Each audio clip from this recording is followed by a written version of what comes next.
My daughter-in-law pressured me to sign over my $2.6 million villa to her to compensate her for taking care of a senile old man.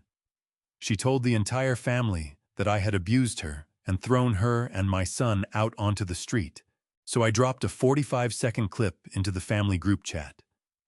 Immediately, more than 40 relatives cut ties with her. But her own mother was even colder. She sent her daughter to jail without a shred of mercy. I'm truly thankful to have you here on Dad's Revenge Stories today. Leave a comment telling me your country or city so we can connect. Please keep in mind, this narrative incorporates fictional elements designed for entertainment and educational value. Any similarities to actual names or locations are entirely coincidental, but the valuable message behind it will stay with you. The phone started buzzing at 6 in the morning, while my hands were still wet from pulling the first crates of red snapper off the delivery truck. I am Gerald Holt. People around the harbor call me Jerry. I am 68 years old, and for 4 decades I have run the same fish stall at Pelican Cove Marina on the Central California coast. I wake up before the sun. I know every supplier by first name, every loyal customer by their usual order, and every tide chart for the next 30 days by heart. My stall is not fancy. It is a 15-foot counter with a hand-painted sign, a scale I have calibrated myself every single morning for the past 12 years, and a chest freezer that hums like an old friend. But this modest stretch of weathered wood has paid for my son's college education, my wife Margaret's medical treatments in her final years, and the mortgage on a house appraised last spring at $2.6 million, a property that sits on a bluff overlooking the same ocean I have stared at every morning of my adult life. I am not a wealthy man who dresses like one. I am a man who built something real quietly, one transaction at a time. My neighbor Earl Dixon set down his coffee thermos and walked over the moment my phone buzzed the 3rd time in under a minute. Earl is 70 years old and has sold vegetables from the stall next to mine for 31 years. He has a gray beard, trimmed close, permanent squint lines from decades of morning sun, and the unhurried manner of a man who stopped being surprised by people a long time ago. "Something's going on," he said, nodding at my phone. I peeled off one rubber glove and picked it up.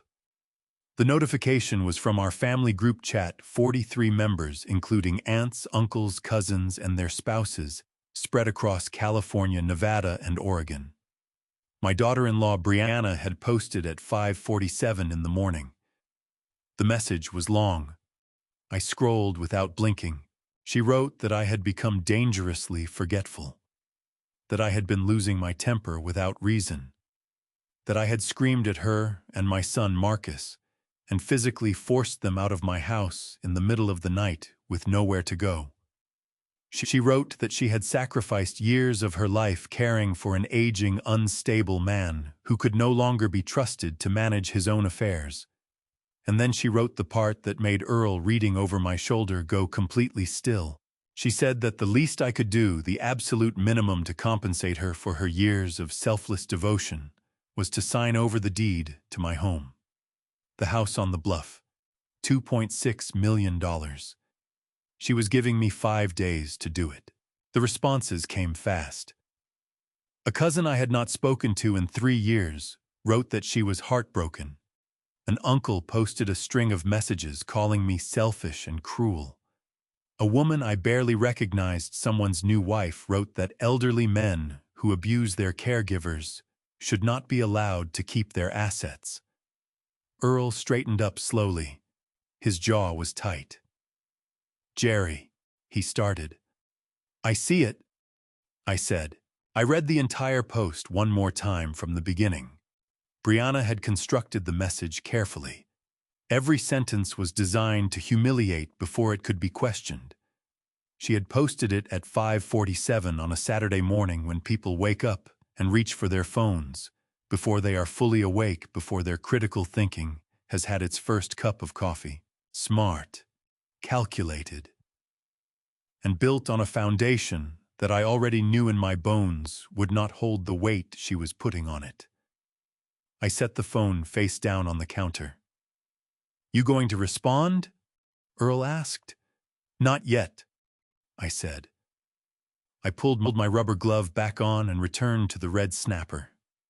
The fish needed to be sorted by size and packed into the display ice before 7 when the first customers arrived.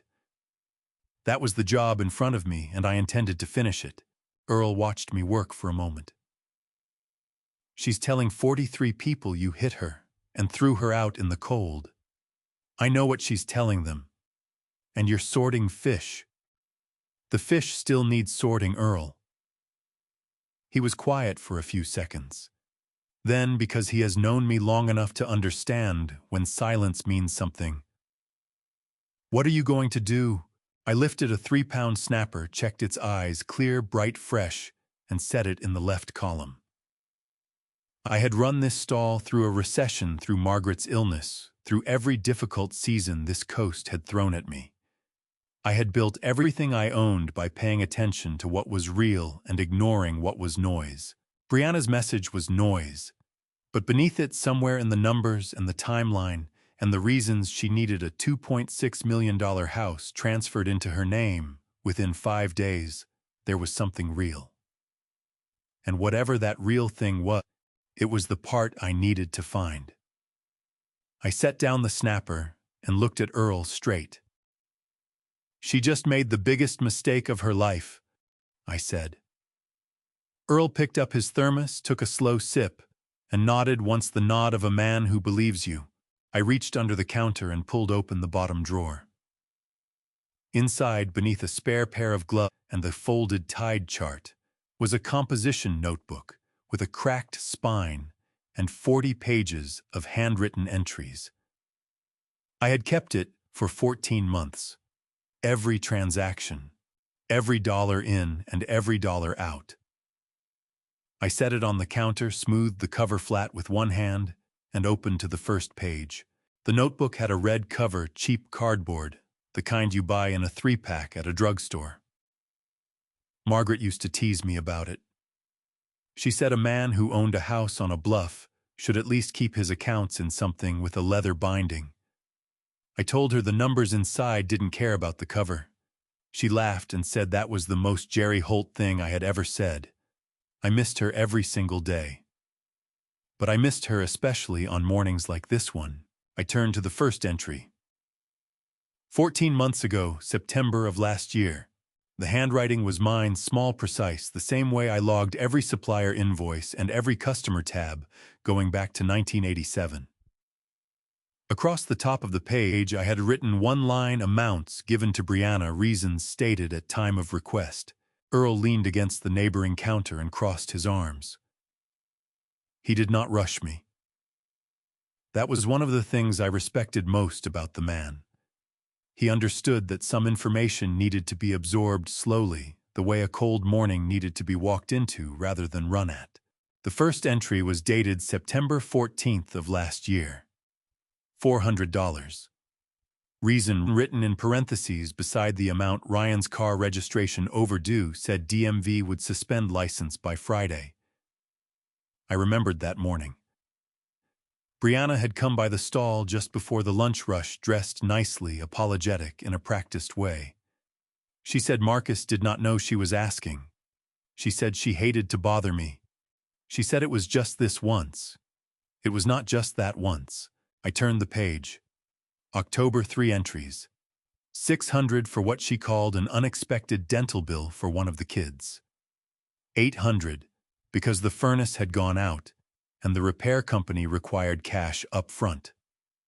$450 for school supplies and a field trip deposit that supposedly couldn't wait. November, 2 entries. December, 4. The amounts climbed steadily through the winter months, the way a tide comes in, slowly enough that you don't notice until the water is at your knees. By February, I had loaned, though I never used that word out loud, nearly $9,000.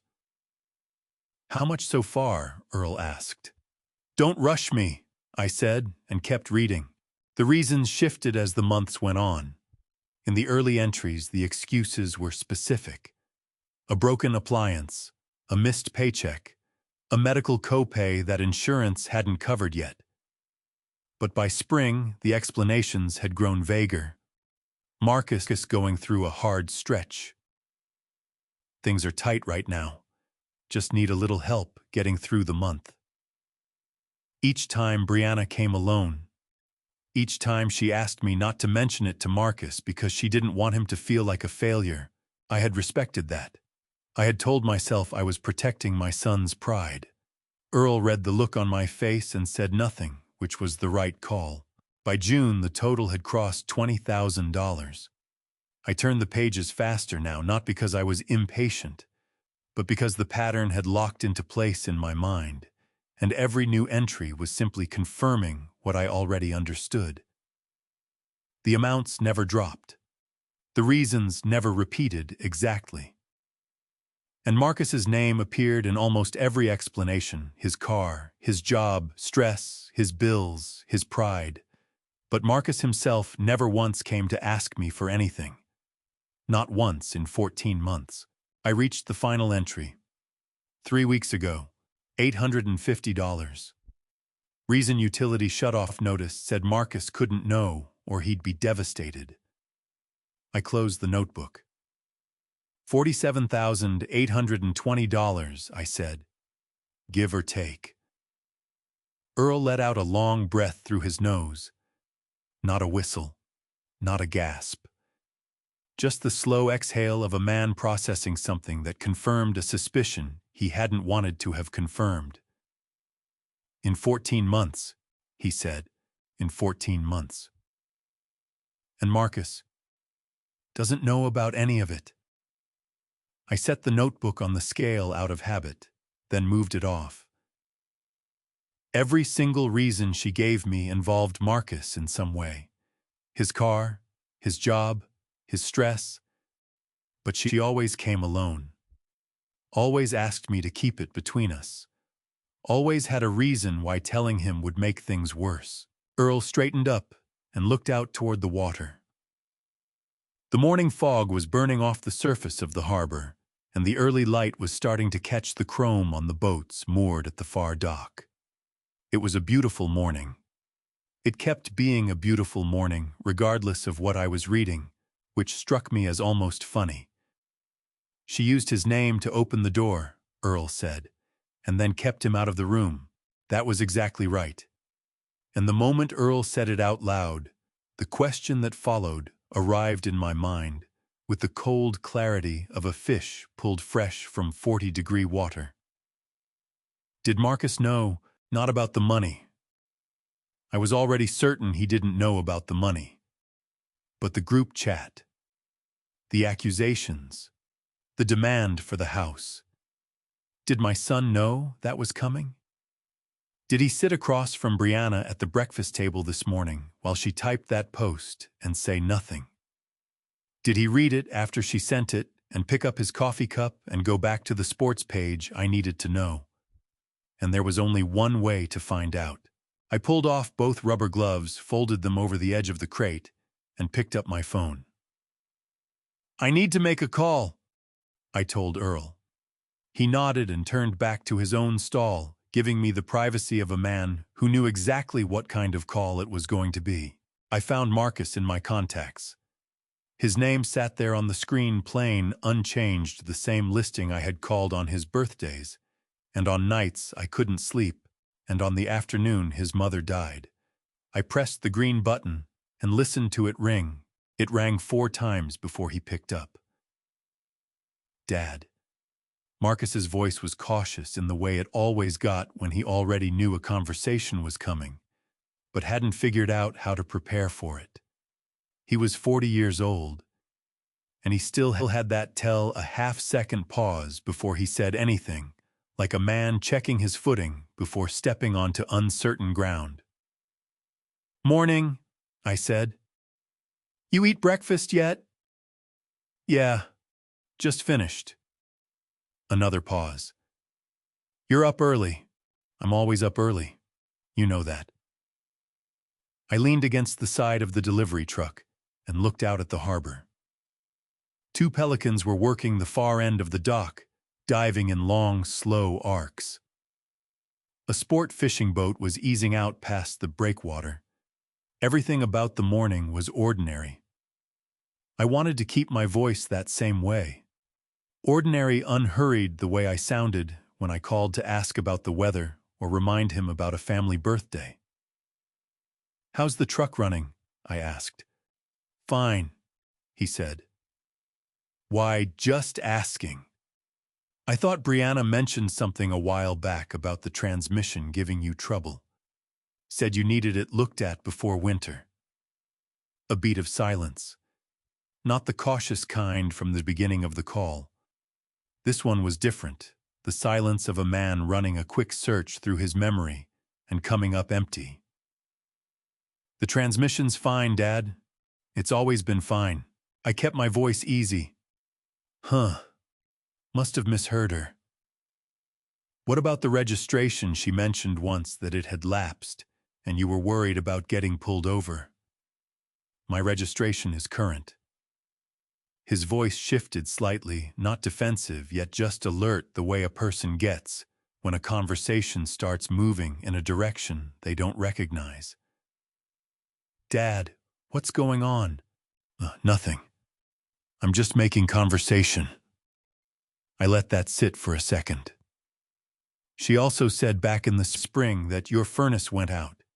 Said the repair company wanted cash and it caught you guys short that week." This time the silence stretched longer.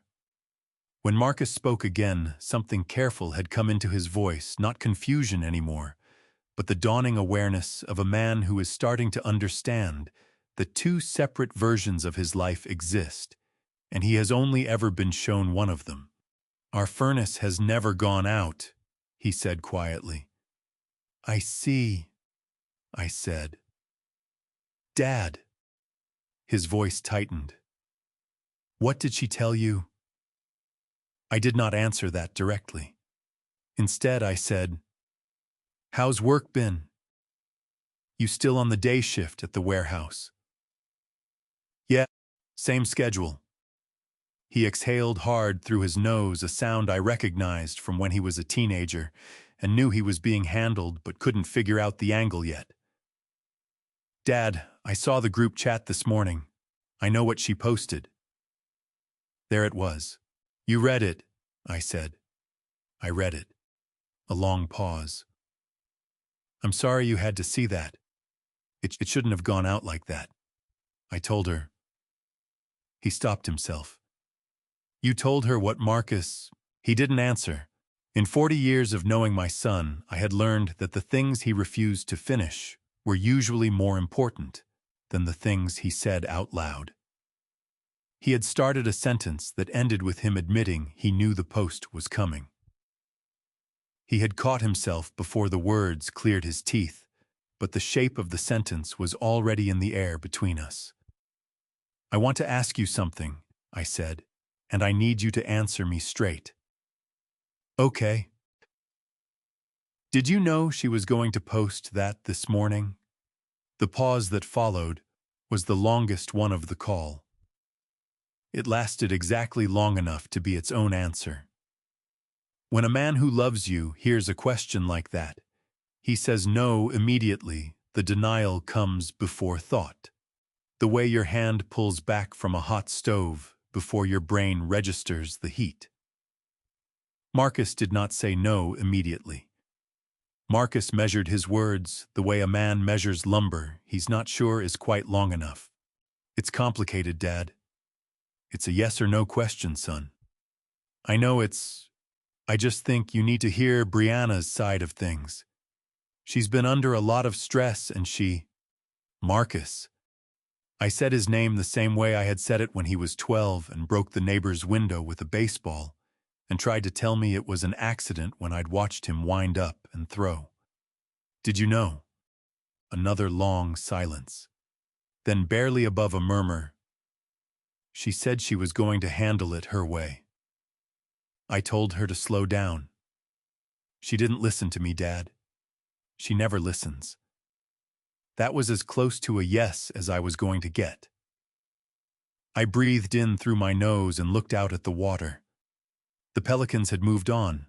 The sport fishing boat was a small shape now against the flat gray line where the ocean met the morning sky. "I love you," I told him. "I want you to know that hasn't changed." "Dad, I'll talk to you soon." I ended the call before he could say anything else because there was nothing else I needed to hear from him right now, and nothing I could say that would improve the situation. I stood there holding the phone for a moment. Then I walked back to my counter, picked up my notebook, and slid it into my jacket pocket. Earl was watching me from his stall. He raised his eyebrows a fraction of an inch, his version of asking a question.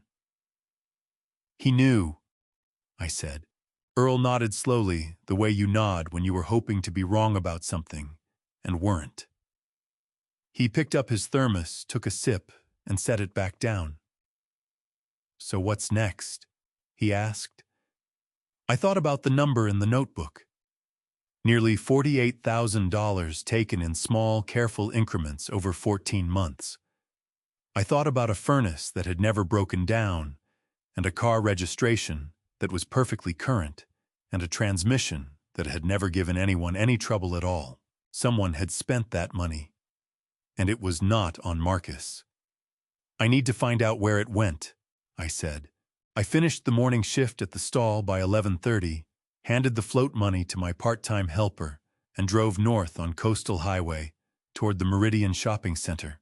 Brianna's furniture store, she called it Callaway Interiors, a name she had chosen herself because she said it sounded established, had been operating out of a ground-floor unit near the center's main entrance for just over 2 years.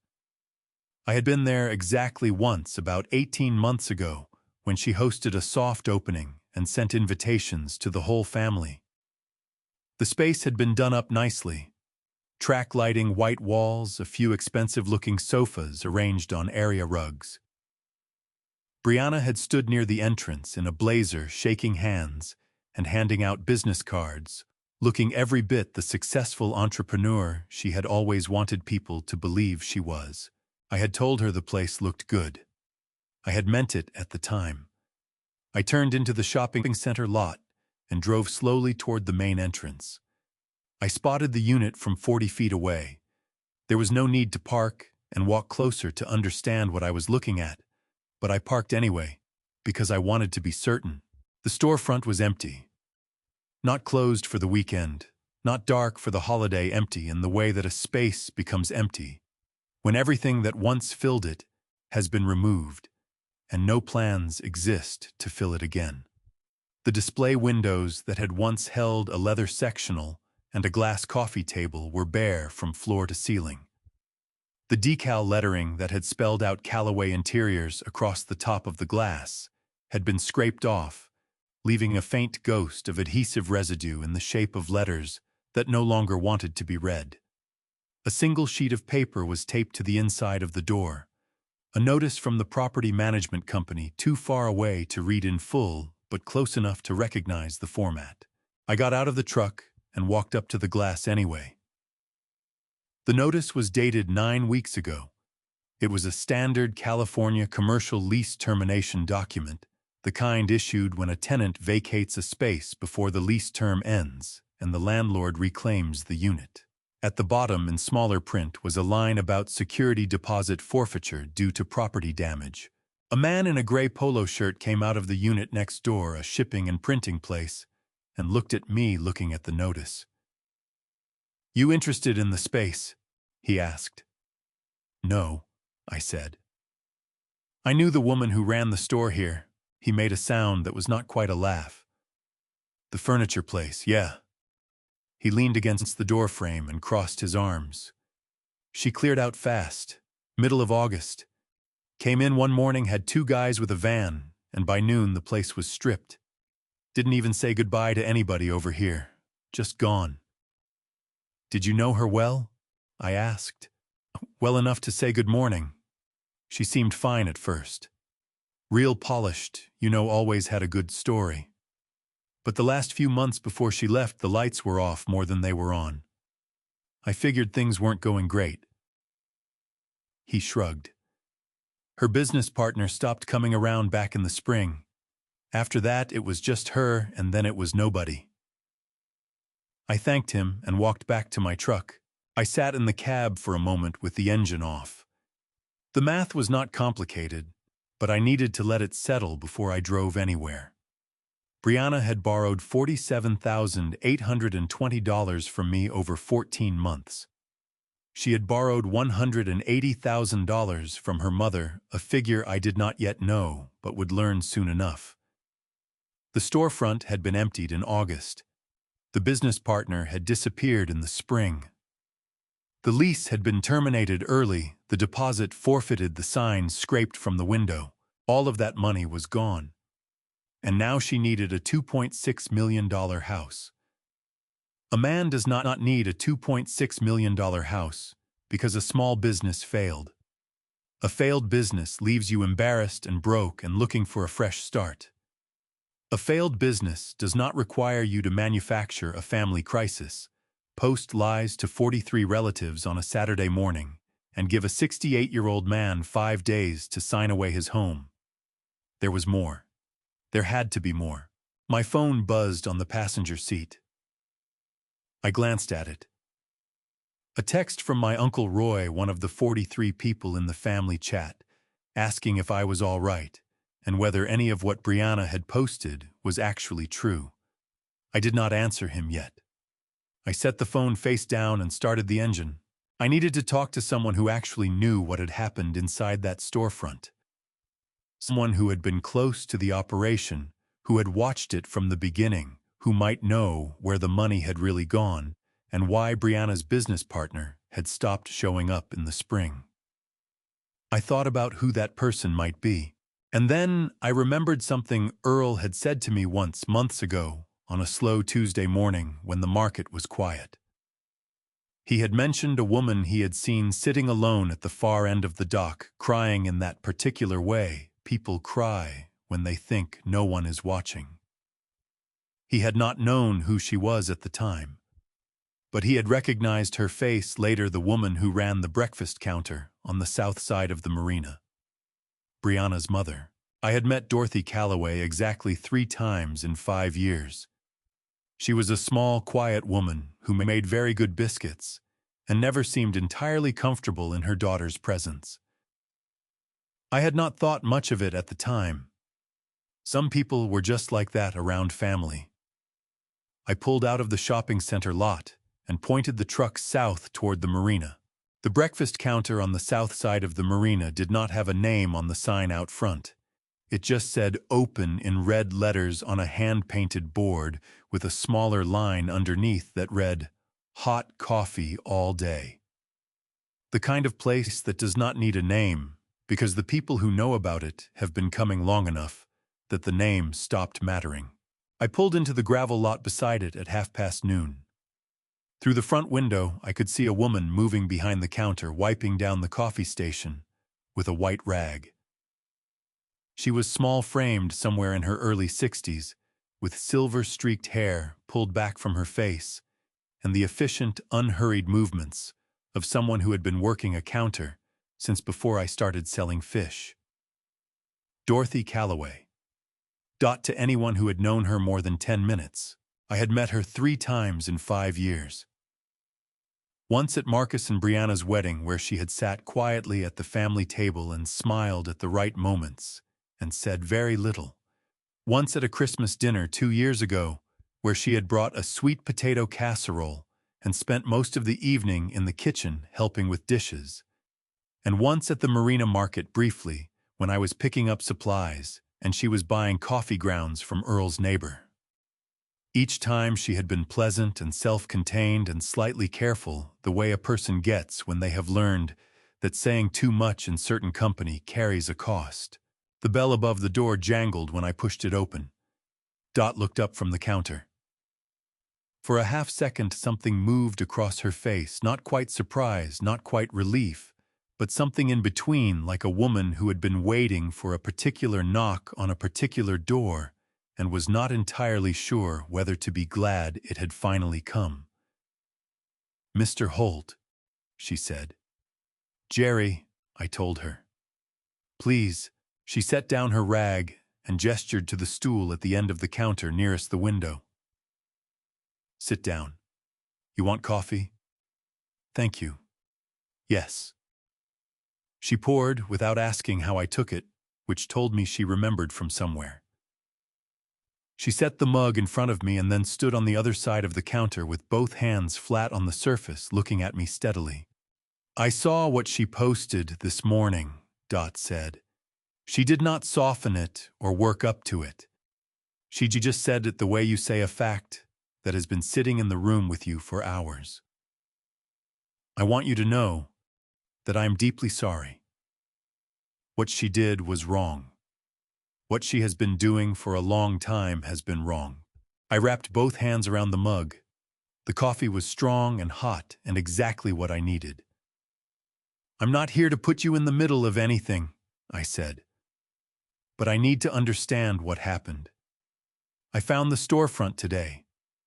It's been empty since August. Dot's jaw tightened. She looked down at her hands for a moment, then back up at me. How much did she take from you? The question landed without warning. I had not expected her to open with that. Close to 48,000, I said. Over 14 months, Dot closed her eyes. When she opened them, they were wet at the corners, but her voice stayed level, the composure of a woman who had been absorbing blows for long enough that her face had learned to stay still, even when the rest of her was not. She took 180,000 from me, she said. About 14 months ago. She came to me crying, said the business needed a cash injection to get through a rough quarter, promised she'd pay it back in 90 days. Dot laughed a short, dry sound with no humor in it. That was the retirement money. Mine and my late husband's both. 40 years of putting money away a little at a time. I did not say anything. There was nothing to say that would be adequate, so I said nothing and let her continue. Jack, I sold the car, Dot said. I cut back on everything. I've been working 6 days a week since spring just to keep this place running and cover my own bills. She picked up her rag again, not to use it, just to have something in her hands. I kept telling myself she would come through, that it was just taking longer than she said. But then I heard nothing for weeks at a time, and when I did hear from her, she always had a reason, always had an explanation, and every explanation sounded just reasonable enough that I wanted to believe it. She pressed the rag against the counter and held it there. I know that feeling, I said. Dot looked at me across the counter. Her eyes were dry now. Something harder had taken the place of the tears, not anger exactly, but the particular resolve of a woman who has spent too long being patient and has finally found the bottom of it. There's something else, she said. Something I should have told someone a long time ago. She reached under the counter and brought out a phone. It was older, a model 2 or 3 generations back, the screen slightly scratched, the case cracked along one corner. She held it in both hands for a moment without unlocking it. She sent me a voice message, Dot said. 7 months ago. She was asking for more money, and in the message she said something she probably didn't realize she was saying out loud. She pressed play. Brianna's voice came through the small speaker clear enough that every word landed without effort. Mom, I just need you to help me one more time. If we can just get the house in Ryan's name, everything gets fixed. Everything goes away. Just help me get the house, and I'll take care of the rest. The message ended. The counter was very quiet. Ryan, I said. She calls Marcus that sometimes.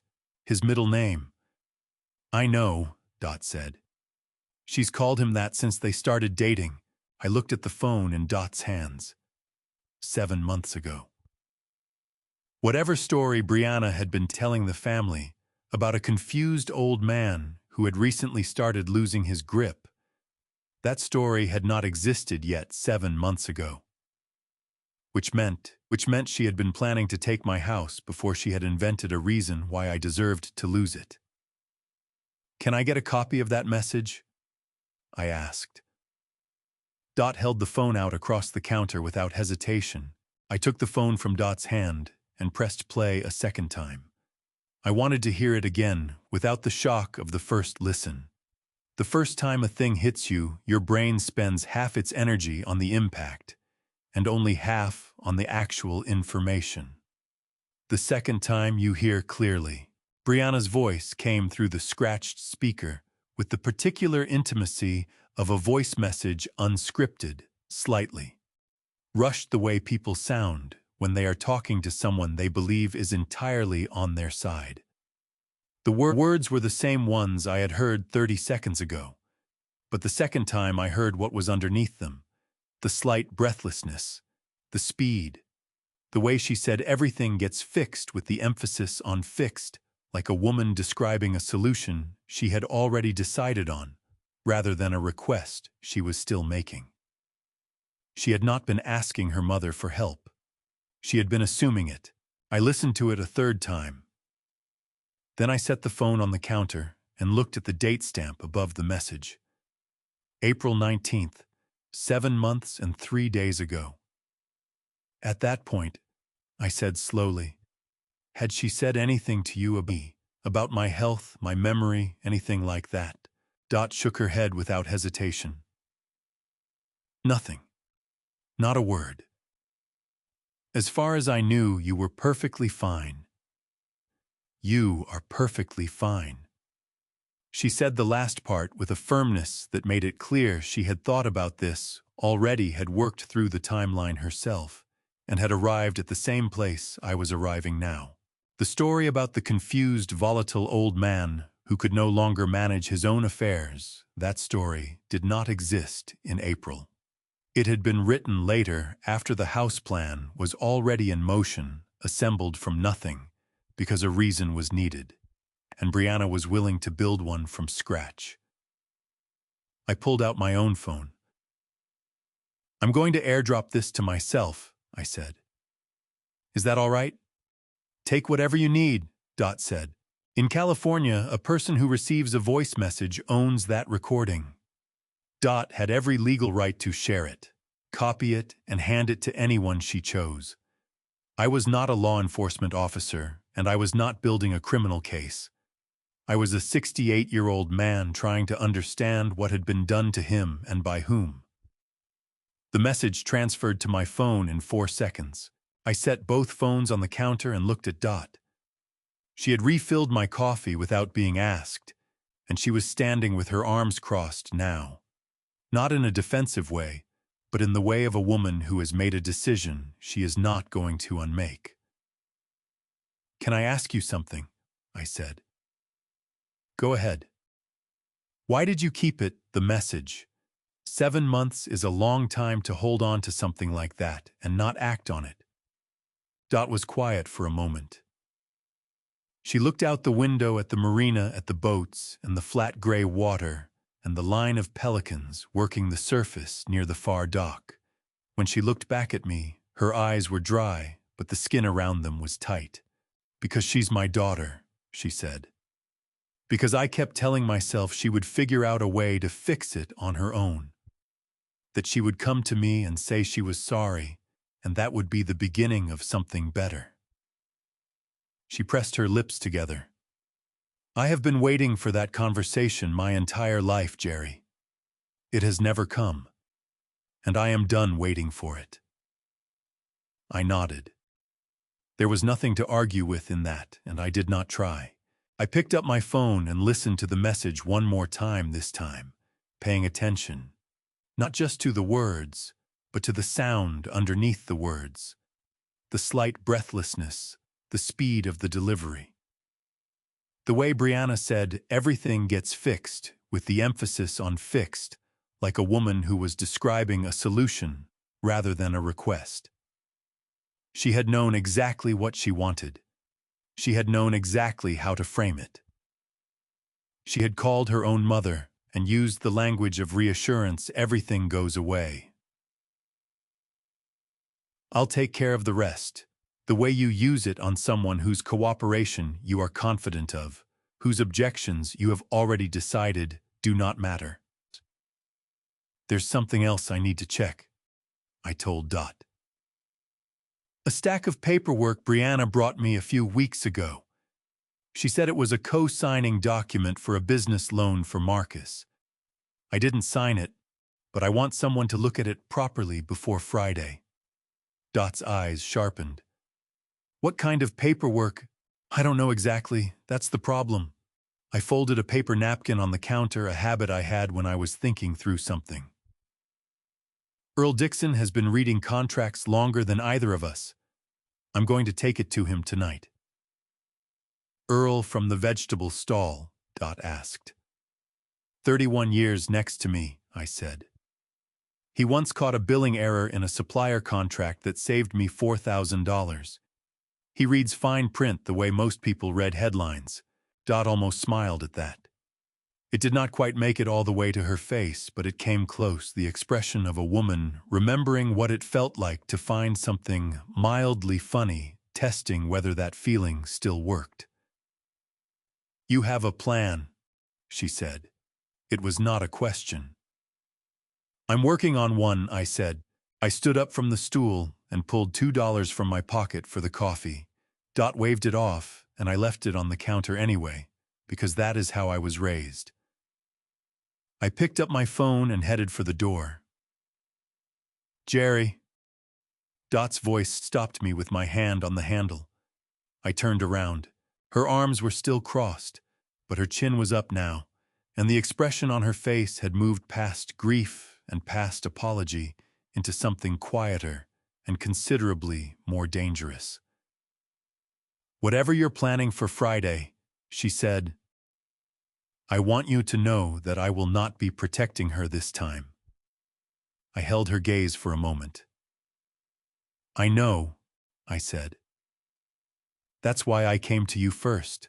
I pushed the door open and walked out into the cold afternoon air, the voice message saved on my phone, and the total damage running in my head, like a register that would not stop. Nearly $228,000 between the two of us. Gone. And Earl was going to want to see that paperwork tonight. Earl Dixon lived 4 blocks from the marina in a house he had owned since 1998, a single-story craftsman with a vegetable garden in the back, and a porch light that stayed on until he went to bed. I had been inside that house maybe 30 times over the years, for football games, for the occasional dinner, after a long market day, for the afternoon Margaret passed, and I did not want to be alone in my own kitchen. Earl's house was the kind of place that felt the same every time you walked into it, which was exactly what I needed on a night like this one. He met me at the door before I knocked, which meant he had seen my headlights pull up. He was still in his work clothes, canvas pants, flannel shirt, the same steel-toed boots he wore to the market, and he had a mug of decaf in his hand that he had clearly just poured. Come in, he said. I put the kitchen light on. I sat at the kitchen table and pulled the papers from the manila envelope Brianna had given me 11 days ago. She had handed them across my kitchen counter on a Wednesday morning, casual as a grocery list, and told me it was a co-signing document for a small business loan Marcus was taking out to expand his warehouse management responsibilities into an independent contracting position. She said the bank just needed a family member's signature as a character witness. She said it was standard. She said it would take 30 seconds. I had not signed it. Something about the thickness of the envelope had bothered me. Too many pages for 30 seconds, and I had told her I wanted to read it first. She had smiled and said, of course, no rush, and left. She had not mentioned it again, which bothered me more than the envelope had. I spread the pages across Earl's kitchen table. 14 pages total. Earl pulled his reading glasses from his shirt pocket, sat down across from me, and picked up the first page without a word.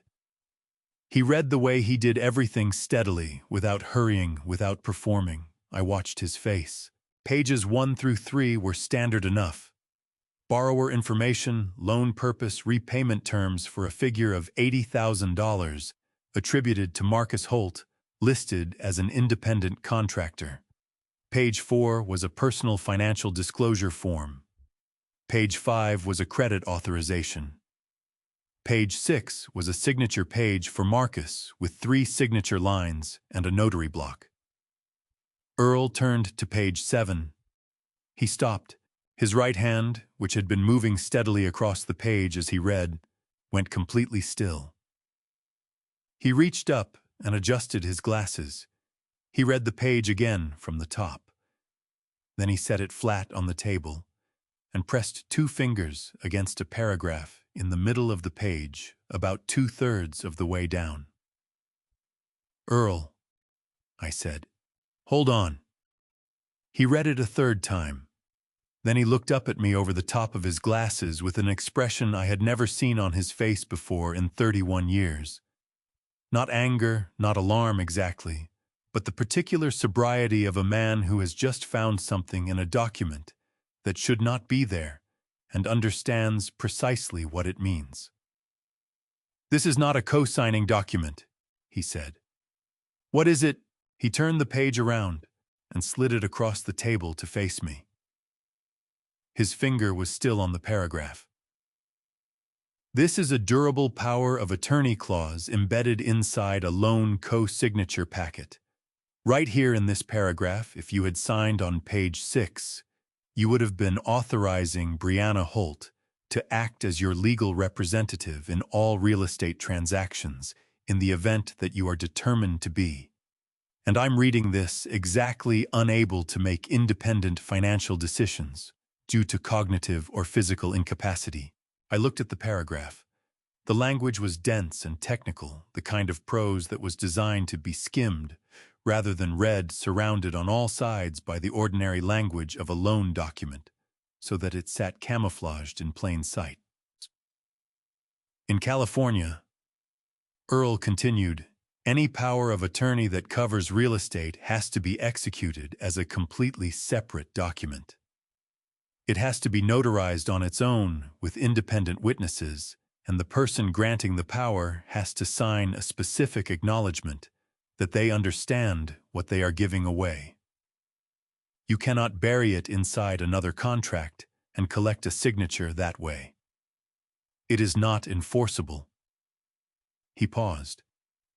"But she didn't know that you knew that. She was counting on you not reading page 7. I sat back in my chair. The room was quiet except for the refrigerator's low hum and the distant sound of the marina, the creak of dock lines, and the soft percussion of water against hulls. I had lived near that sound my whole adult life, and I rarely noticed it anymore. Tonight I noticed it. "She needed 2 things from me," I said. "The house signed over voluntarily if I agreed, and a legal mechanism to take it anyway if I didn't." I looked at the page 7 still facing me on the table. This was her backup plan. "That's how I read it," Earl said. He took a long sip of his decaf. "Jerry, I have to ask you something directly." "Go ahead." "How many other documents has she put in front of you in the last year?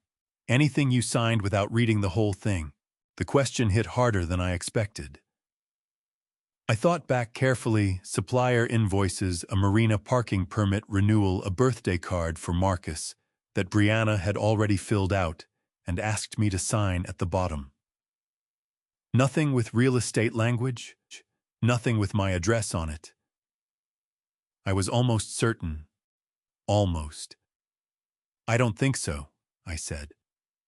"But I'm going to check." Earl nodded and refilled his mug from the carafe on the counter. "You want to tell me what you're planning for Friday?" I looked at the 14 pages spread across his table, the loan document, the buried clause, the signature line I had never touched. "Not yet," I said. "But I need to check one more thing tomorrow. The camera on my front door. Marcus had given me the doorbell camera 2 Christmases ago, which would have been December of 2023. He installed it himself on a Sunday afternoon, standing on the small stepladder I kept in the garage, drilling the mount into the wood above the front door frame, while I handed him tools from below. It took about an hour. When he finished, he showed me the app on my phone, how to pull up the live feed, how to scroll back through recorded footage, how to set motion alerts. He seemed pleased with himself the way he always did when he solved a practical problem. I had thanked him and meant it. I thought about that Sunday afternoon now as I carried my laptop to the kitchen table and pulled up the cloud archive. The system stored 90 days of footage automatically organized by date and sorted by motion events. I scrolled back to the correct date without difficulty. The night in question was 3 weeks ago, a Tuesday, the first week of November, the night Brianna had claimed I screamed at her and Marcus and threw them out of my house in a rage. I remembered that evening clearly. I had made dinner for the three of us, a pot of chili I had started in the afternoon, cornbread from a mix Margaret used to keep in the pantry, a six-pack of whatever lager Marcus liked.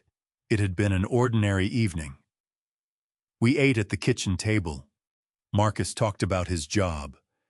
Brianna was quieter than usual, which I had noticed but not thought much about. After dinner, she brought up the house. Not for the first time, she had been raising the subject in small ways for months, always framed as concern for my future, always ending with some version of the suggestion that it would make everyone feel better if the property were in Marcus's name. That night, she had pushed harder than before. I had told her no clearly and without anger, and asked her to let the subject go. She had not let it go. The conversation had gotten uncomfortable. Eventually, I had asked them both to leave, which they did, and I had locked the door and gone to bed. That was what I remembered. I wanted to see what the camera remembered. I clicked on the motion event, time-stamped 11:14 p.m. The footage was clear. The porch light was on, which meant the image was sharp and well lit, not the grainy green of night vision. The camera angle covered the front door, the porch, the top 2 steps, and a slice of the driveway beyond. I watched myself appear in the doorway. I was wearing the gray cardigan Margaret had given me 4 years ago, and the dark slacks I kept for when company came. I was standing in the doorway with one hand on the doorframe. My body language was calm, both feet planted, no raised hands, no forward lean. I looked like a man holding a door open, which is exactly what I was doing. Brianna came into frame from the left side of the porch. She stopped about 6 feet from me. Then she turned her face slightly away from me and toward the driveway, and she screamed, "Not at me. Not toward me." She angled her body away from this door and screamed into the night air loud enough that the camera's audio clipped slightly at the peak.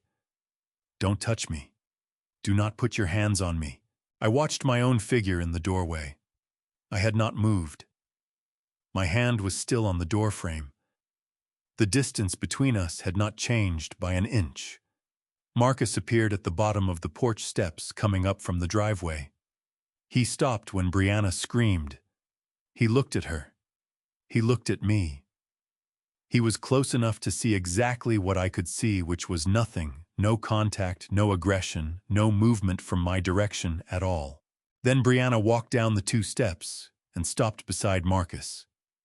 She put her hand on his arm and turned her back to the door, and she spoke to him in a voice that was lower, but still clearly picked up by the microphone. "Just let me handle this," she said. "If he won't sign, I'll make the whole family think he's lost his mind." Marcus did not say anything. He looked at the ground for a moment. Then he looked back up at the door at me and gave a single small nod. Not agreement exactly. Not protest either. The nod of a man who has just been told the plan and has decided that his silence is sufficient participation.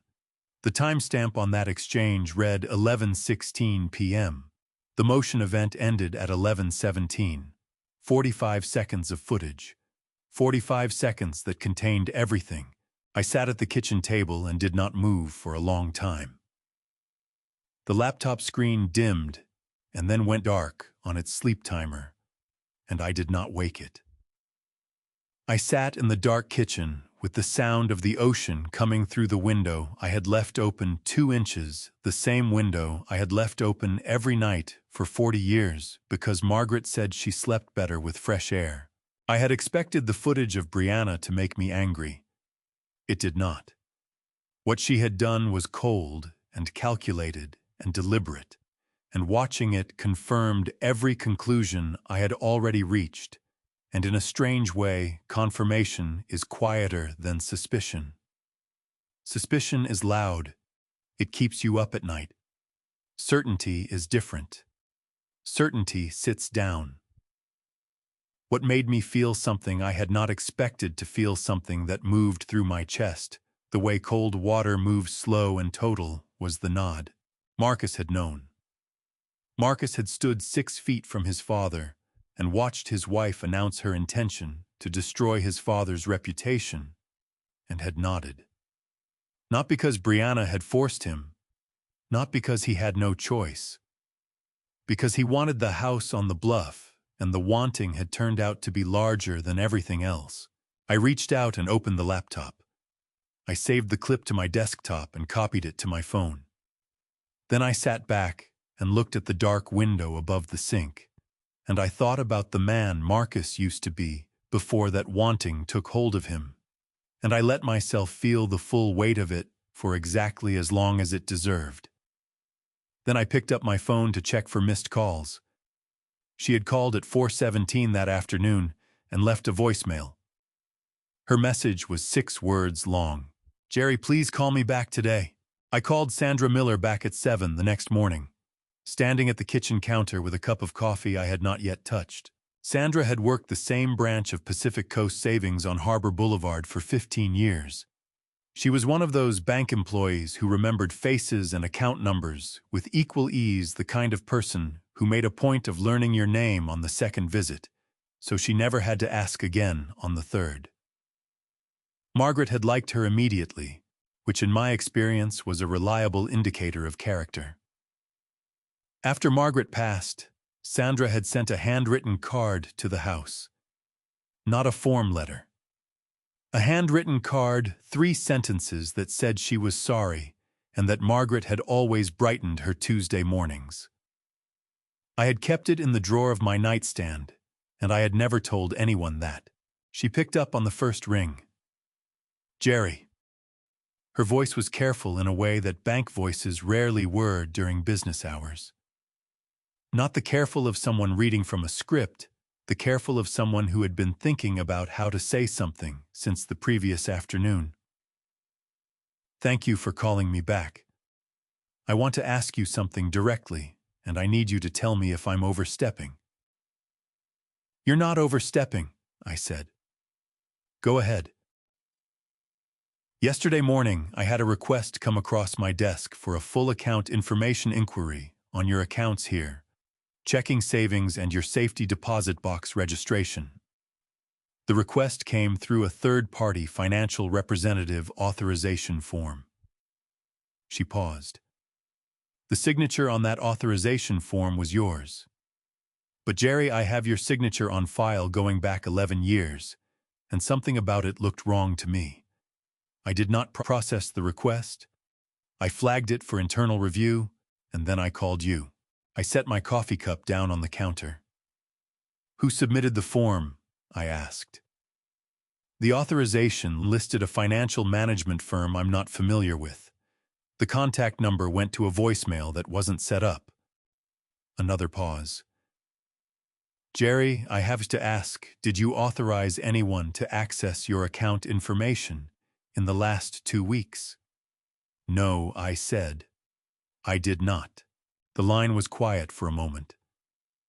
Then Sandra said in a voice that had moved past careful into something more like resolved, "I'm going to escalate this to our fraud department today. They'll contact you directly, probably by end of business. In the meantime, I'd strongly recommend you check any financial accounts you hold outside of this bank, investment accounts, insurance policies, anything with a beneficiary designation. beneficiary designation. The phrase landed with a weight I felt in my back teeth. I thanked Sandra, told her I appreciated what she had done, and ended the call. Then I stood at the kitchen counter for exactly 30 seconds. Then I went to the filing cabinet in the hallway. I had held a life insurance policy with Coastal Pacific Life for 22 years. $400,000 taken out when Marcus was 18, and I had started thinking seriously about what I would leave behind. For the first 12 years, Margaret had been the primary beneficiary. After she passed, I had updated the policy myself in person at the Coastal Pacific office on Seacliff Drive, and I had designated the beneficiary as the Harbor Light Community Foundation, a local organization that ran after-school programs in the Marina District, a cause Margaret had volunteered for every summer until she got sick. I found the policy folder and pulled out the most recent annual statement. The beneficiary line read Marcus Holt. I read it twice. Then I called Coastal Pacific Life directly. The customer service representative, a young man who introduced himself as Derek, confirmed that a beneficiary change request had been processed 6 weeks ago. The change had been submitted by mail with a completed change of beneficiary form and what appeared to be my signature. Derek read me the date of receipt, the date of processing, and the new beneficiary name. Marcus Holt. Primary. 100%. Derek, I said, keeping my voice level the way I kept it level at the market when a supplier tried to short me on weight. I did not submit that form. I did not sign that document. I need to know the procedure for disputing a fraudulent beneficiary change. Derek's tone shifted immediately, the shift that happens when a customer service call becomes something that requires a supervisor. He put me on hold for 4 minutes. A woman named Patricia came on the line, identified herself as the policy services manager, and walked me through the dispute process in the methodical way of someone who had done it before and understood its seriousness. I would need to submit a written dispute with a sample of my verified signature. Coastal Pacific would freeze the beneficiary designation pending investigation. If the signature was confirmed as fraudulent, the change would be reversed and the matter referred to their legal department. I wrote down everything Patricia told me the same way I wrote down supplier prices in the small, precise handwriting Margaret had called my fisherman's shorthand. When I hung up, I stood in the hallway with the policy folder in my hand and thought about Marcus. Not Brianna this time. Marcus. The beneficiary form had been submitted by mail 6 weeks ago. Brianna did not know my handwriting well enough to forge it. Convincingly, I was certain of that, the same way Sandra had been certain when she flagged the account authorization. Marcus had grown up watching me sign checks, sign invoices, sign birthday cards. He knew the exact pressure and angle of my signature in a way Brianna never could. Marcus had done this himself. Quietly through the mail 6 weeks before, his wife posted her accusations to the family group chat. He had done it while eating dinner at my table and asking how the fishing season was going and telling me he was glad I was staying active. I put the folder back in the cabinet and closed the drawer. I needed to make one more call before Friday. I needed to call Marcus, not to confront him, not yet, but to confirm he was coming to the dinner Brianna had organized, to let him hear my voice and believe that I did not know what I knew. I needed him seated at that table on Friday night, with the full confidence of a man who believed his plan was still intact. I picked up the phone and dialed. Marcus answered on the second ring, and the sound of his voice doing its best impression of ordinary broke something in me that I did not show. "Hey, Dad, everything okay?" "Fine," I said. "Just wanted to make sure you'd be at your aunt's place Friday night." "Yeah," he said. "We'll be there." "Good," I said. "Me too." I spent the rest of that Thursday morning at the stall selling fish and saying good morning to the same people I had said good morning to for 40 years, and I did not think about Friday once. That was a discipline I had learned from the water. When a storm is coming, you do not spend the day before staring at the horizon. You check your lines, you secure what needs securing, and you do the work in front of you. The storm arrives when it arrives. By 2 in the afternoon, the stall was closed, and the cleanup was done, and I drove home and sat at the kitchen table with everything spread out in front of me. The composition notebook with the 14 months of entries, printed screenshots of the bank statements showing $47,820 moved out of the business account in increments, each one dated, each one traceable. The voice message from Dot's phone saved to my own and copied to a thumb drive I kept in the kitchen drawer. The 14-page loan document with page 7 bookmarked by a strip of yellow tape Earl had stuck there the night before. The notes I had taken during my call with Patricia at Coastal Pacific Life, written in my fisherman's shorthand, on 3 pages of a legal pad. And the clip. 45 seconds saved to my phone and copied to the same thumb drive, clear audio, good light timestamp intact. I looked at everything on the table for a long moment. Then I got up and made a pot of coffee. Earl arrived at 3:30, which was when I had asked him to come. He let himself in through the back door the way he always did and hung his jacket on the hook beside the refrigerator and looked at the table. "That's a lot of paper," he said. "Sit down," I said. "I'll pour." We went through everything together piece by piece in the order I had laid it out. Earl asked questions the way a careful man asks questions, not to show that he was paying attention, but because he genuinely needed the answers to complete the picture. He asked about the timeline of the insurance change relative to the group chat post. He asked whether Sandra Miller had confirmed the account authorization request had come from the same firm listed on the insurance form. He asked whether Dot would be willing to appear somewhere and confirm the voice message was genuine if it came to that. I answered each question as precisely as I could. Yes, the insurance change was 6 weeks before the post. No, Sandra had not yet confirmed a connection between the two firms, but the fraud department was looking. And yes, Dot would confirm anything that needed confirming. I was certain of that. Earl nodded slowly at each answer and said nothing extra. That was one of the things I had always valued about him.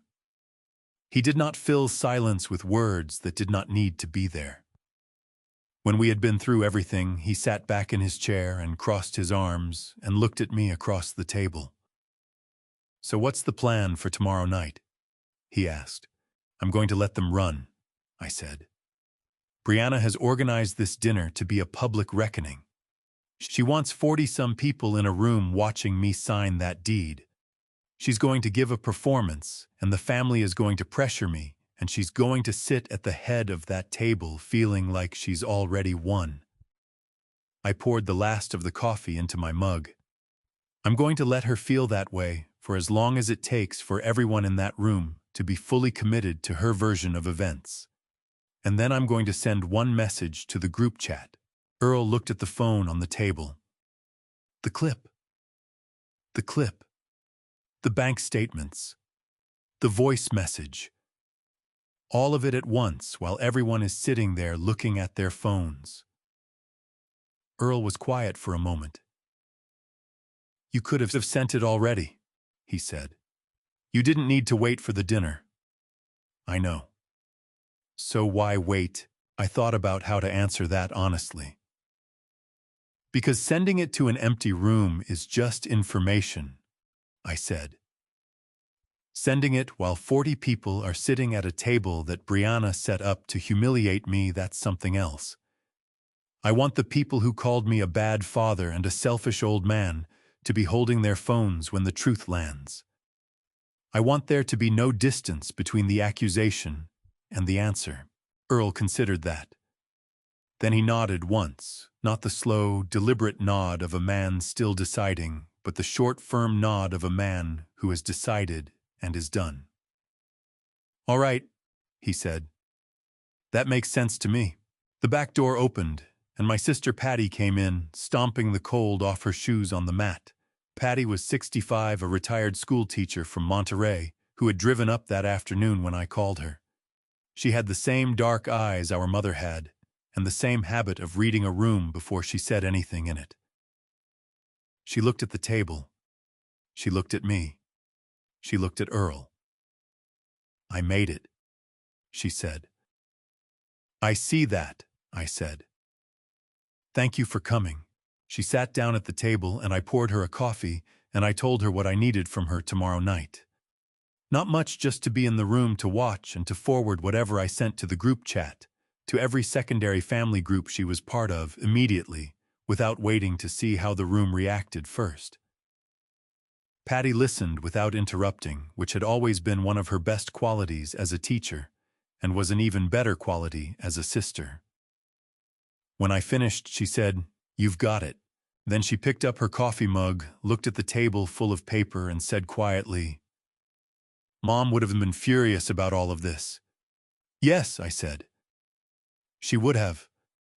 We sat at the kitchen table as the evening came down outside the window, the three of us drinking coffee and not saying much, which was its own kind of preparation. I went to bed at 9:30. I set the alarm for 3:45, the same time I had set it every morning for 40 years. Whatever was going to happen tomorrow was going to happen. I had done everything I could do tonight. Before I reveal how this confrontation ends at the family table, comment "Justice" or drop the number 100 below so I know you're still here with me. Also, please note, the following part includes some fictional elements added for dramatic effect. If this is not the right fit for you, feel free to stop the video right here. But if you're ready, here is how the truth unfolds. I wore the charcoal suit Margaret had bought me for our 35th wedding anniversary. It still fit the same way it had 12 years ago, which was one of the few vanities I allowed myself. I knotted the tie in the bathroom mirror, adjusted the collar once, and drove to my sister Carol's house on Ridgecrest Avenue, arriving at 6:58, 2 minutes before the dinner was supposed to start. Carol was 62, 3 years younger than me, and she had always been the family member most susceptible to a well-told story. She was not a malicious woman. She was a trusting one, which in the wrong hands amounted to the same thing. When I pulled into her driveway, I could already see cars lining both sides of the street for half a block in each direction. Brianna had made sure the turnout was complete. The private dining room Carol had set up in her extended living space held the long folding table she used for Thanksgiving, extended to its full length and surrounded by every chair she owned, plus a dozen borrowed from neighbors. 41 people by my count when I walked in. Cousins I had not seen in 3 years. Aunts and uncles who had driven in from the valley. People whose children I had given graduation money to, and whose names I sometimes had to look up in the family directory Margaret had kept on the refrigerator. They all looked at me when I walked through the door. Brianna was already seated at the far end of the table. She had dressed carefully, a dark blouse, pearl earrings, the composed expression of a woman who had rehearsed this moment. Beside her sat Marcus. His jacket buttoned his eyes on the tablecloth. At the near end, where I was apparently meant to sit, there was an empty chair with a manila folder placed directly in front of it, and a silver pen laid across the top of the folder at a precise diagonal. The property transfer deed ready for my signature. I sat down. I did not look at the folder. I looked at the room. My cousin Dennis, who sold insurance in Fresno and had posted 3 consecutive messages calling me heartless after Brianna's Saturday morning post, was sitting directly across from me.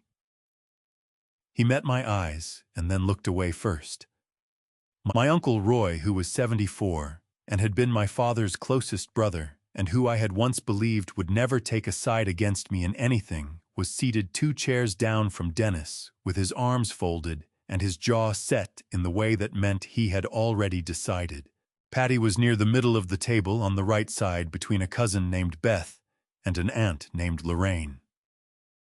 She caught my eye for exactly 1 second and then looked at her water glass. Brianna stood up. She spoke for 11 minutes. I know because I watched the second hand on the wall clock above the sideboard. She described her years of devotion, the drives to doctor appointments. I did not recall needing the meals she claimed to have cooked for me weekly. The emotional burden of watching a man she loved like a father deteriorate before her eyes. Her voice broke twice precisely at the moments of highest rhetorical impact. She said she was not asking for anything she had not earned. She said she had given the best years of her working life to our family. She said she only wanted security. She said Marcus deserved to know that his childhood home would be safe. The room responded the way she had designed it to respond. Uncle Roy unfolded his arms long enough to bang his open palm on the table twice. Dennis shook his head slowly in my direction. A woman named Gail, who was married to a cousin on Margaret's side and barely knew me, said loudly that it was a shame what some people did to their own families. Marcus sat beside his wife and did not speak. He looked at the tablecloth with the concentration of a man trying very hard to be somewhere else. Then Brianna sat down, picked up the silver pen, and held it out toward me across the length of the table. "Dad," she said, and the word landed with the particular wrongness of a word used by someone who has not earned it. "It's time." The room looked at me. All 41 of them in the sudden silence that follows a performance when the audience is waiting for the last actor to deliver the final line. Uncle Roy said, "Jerry, do the right thing." Dennis said, "Come on, Uncle Jerry. It's not worth the family falling apart over a piece of property." Gail said something under her breath to the woman beside her. I looked at the folder in front of me. I looked at the pen Brianna was still holding out. I looked at Marcus, who had finally lifted his eyes from the tablecloth and was watching me with an expression I had seen on his face exactly once before, the morning after his mother's funeral, when he had come downstairs and found me sitting at the kitchen table at 4 a.m. and had not known what to say. I did not reach for the pen. I did not say a word. I let the silence stretch. 10 seconds. 20. Long enough for the certainty in the room to solidify, for Brianna's small, triumphant smile to settle into place at the corner of her mouth, for Uncle Roy to shift forward in his chair in preparation for another push. Long enough for every person at that table to step fully, completely, and without reservation into the story Brianna had built for them. Then I reached into my jacket pocket and took out my phone. I had sent things to the family group chat hundreds of times over the years. Photos of fish I was particularly proud of. Happy birthday messages with the candle emoji Margaret used to add before I learned how. A video of the harbor seals that had taken up residence on the South Dock one winter, which had gotten more responses than anything I had ever posted before or since.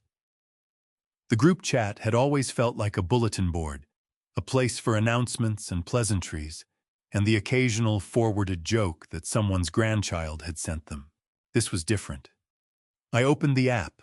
The thread was full of messages from the past week, relatives reacting to Brianna's original post, people chiming in with support for her, a few tentative voices asking questions that had gone unanswered. I scrolled past all of it without reading any of it, and went directly to the attachment icon. The room had gone very quiet. Not the silence of people being polite, the silence of 41 people noticing that the man they had spent the last 11 minutes pressuring was doing something unexpected with his phone instead of reaching for the pen. I attached 3 files in sequence. The video clip first, 45 seconds clear audio, good light, timestamp, November 4th at 11:14 p.m. Then the image file I had assembled the night before, a side-by-side of 6 bank statements, each one showing a withdrawal made by Brianna from my business account. Each one dated, each one with the stated reason I had written beside it in the notebook, and then typed into the caption. $47,820 laid out in a format that required no interpretation. Then the voice message dots recording 7 months old, Brianna's voice asking her mother to help get the house into Ryan's name so that everything would be fixed. I did not write a caption. I did not add an explanation. The files spoke clearly enough on their own. I pressed send. For 2 seconds, nothing happened. Then the phones started going off, not one at a time. All of them, or nearly all of them, in the overlapping cascade of notification sounds that happens when a group message lands on 41 devices simultaneously, a sound like a flock of birds startled off a wire, chaotic and immediate and impossible to ignore. People look down at their screens the way people always look down at their screens when something unexpected arrives, with the reflexive curiosity that overrides whatever else they were doing. I watched the room change. Dennis, who had been leaning forward in his chair with his arms crossed, and the expression of a man prepared to deliver a lecture, opened the video and held his phone slightly away from his face, the way people do when they are not sure they want to be too close to what they are about to see. Brianna's voice came out of his speaker. "Just let me handle this. If he won't sign, I'll make the whole family think he's lost his mind." Dennis set the phone flat on the table and did not pick it up again for a long time. Uncle Roy had opened the bank statement image. He was zooming in with 2 fingers slowly the way a man zooms in when he wants to make absolutely certain he is reading what he thinks he is reading. His face had gone the color of old concrete. Gail, who had made the comment under her breath earlier, was playing the voice message with her phone pressed to her ear, her other hand flat on the table, her eyes moving to Brianna's face, and then back to the screen, and then back to Brianna's face again. Brianna's phone was on the table in front of her. The notifications hit it the same as everyone else's. She picked it up. She looked at the screen. The video started playing automatically, her own voice, her own words, her own face caught in the clear light of my front porch.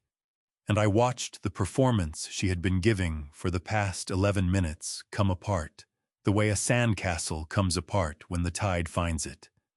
Not all at once. In pieces. First the composure in her eyes, then the set of her jaw, then the careful stillness of her hands, which started to tremble against the surface of the table. Marcus had not moved. He was looking at his own phone with both hands wrapped around it, and his elbows on the table, and whatever he was feeling showed nowhere on his face because Marcus had always been better at hiding things than he was at confronting them. Patty stood up. She did not say anything. She picked up her purse, looked at Brianna for exactly 3 seconds with the expression of a woman who has been a school teacher long enough to recognize a lie at 40 paces and walked toward the door. The sound of her chair pushing back and her heels on Carol's hardwood floor was the first domino. After that, the room began to move. I stood up and straightened my jacket.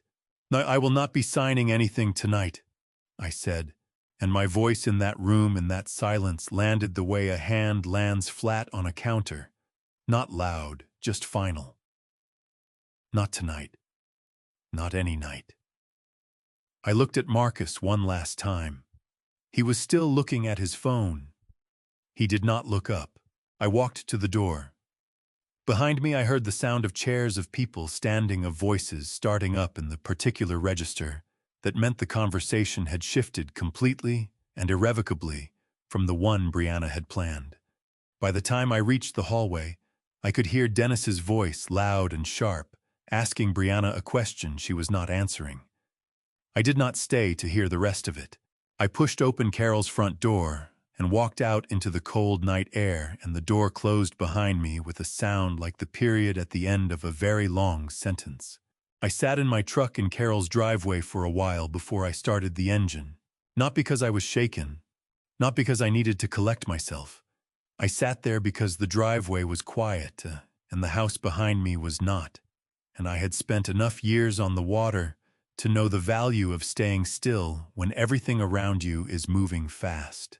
Through the living room window, I could see shapes moving, people standing, gesturing, the particular body language of a gathering that has lost its original purpose and is trying to figure out what it is now.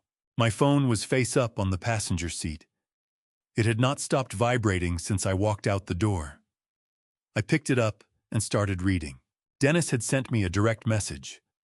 It was 4 sentences long and contained 2 apologies and 1 question. The question being whether there was anything he could do. I did not answer him yet.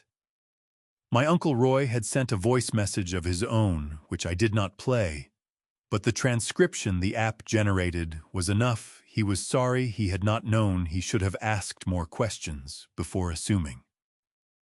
A cousin named Beth, who had sat beside Patty at the table and said nothing during Brianna's performance, sent a single line, "Uncle Jerry, I am so sorry we didn't listen," and that one I read 3 times for reasons I could not entirely explain. Patty called at 7:43, 12 minutes after I had walked out of the house. "I forwarded everything," she said before I could speak. "All 3 files to every secondary group I'm in. The cousins chat, the aunts and uncles thread, the one Carol started for Margaret's memorial that never got archived. All of it. It went out about 2 minutes after you left." "Thank you," I said. "There are people in that room right now who are furious." Her voice had the particular evenness of a woman describing a fire she has already called the department about. "Not at you. Dennis got loud about 5 minutes ago. He's asking Brianna questions she can't answer, and every time she tries to redirect, he just asks the same question again, louder." Roy left without saying goodbye to anyone.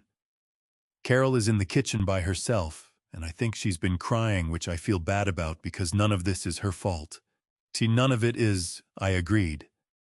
"Marcus is still there," Patty said. "He hasn't moved from his chair. Brianna keeps trying to talk to him, and he keeps looking at the table." A pause.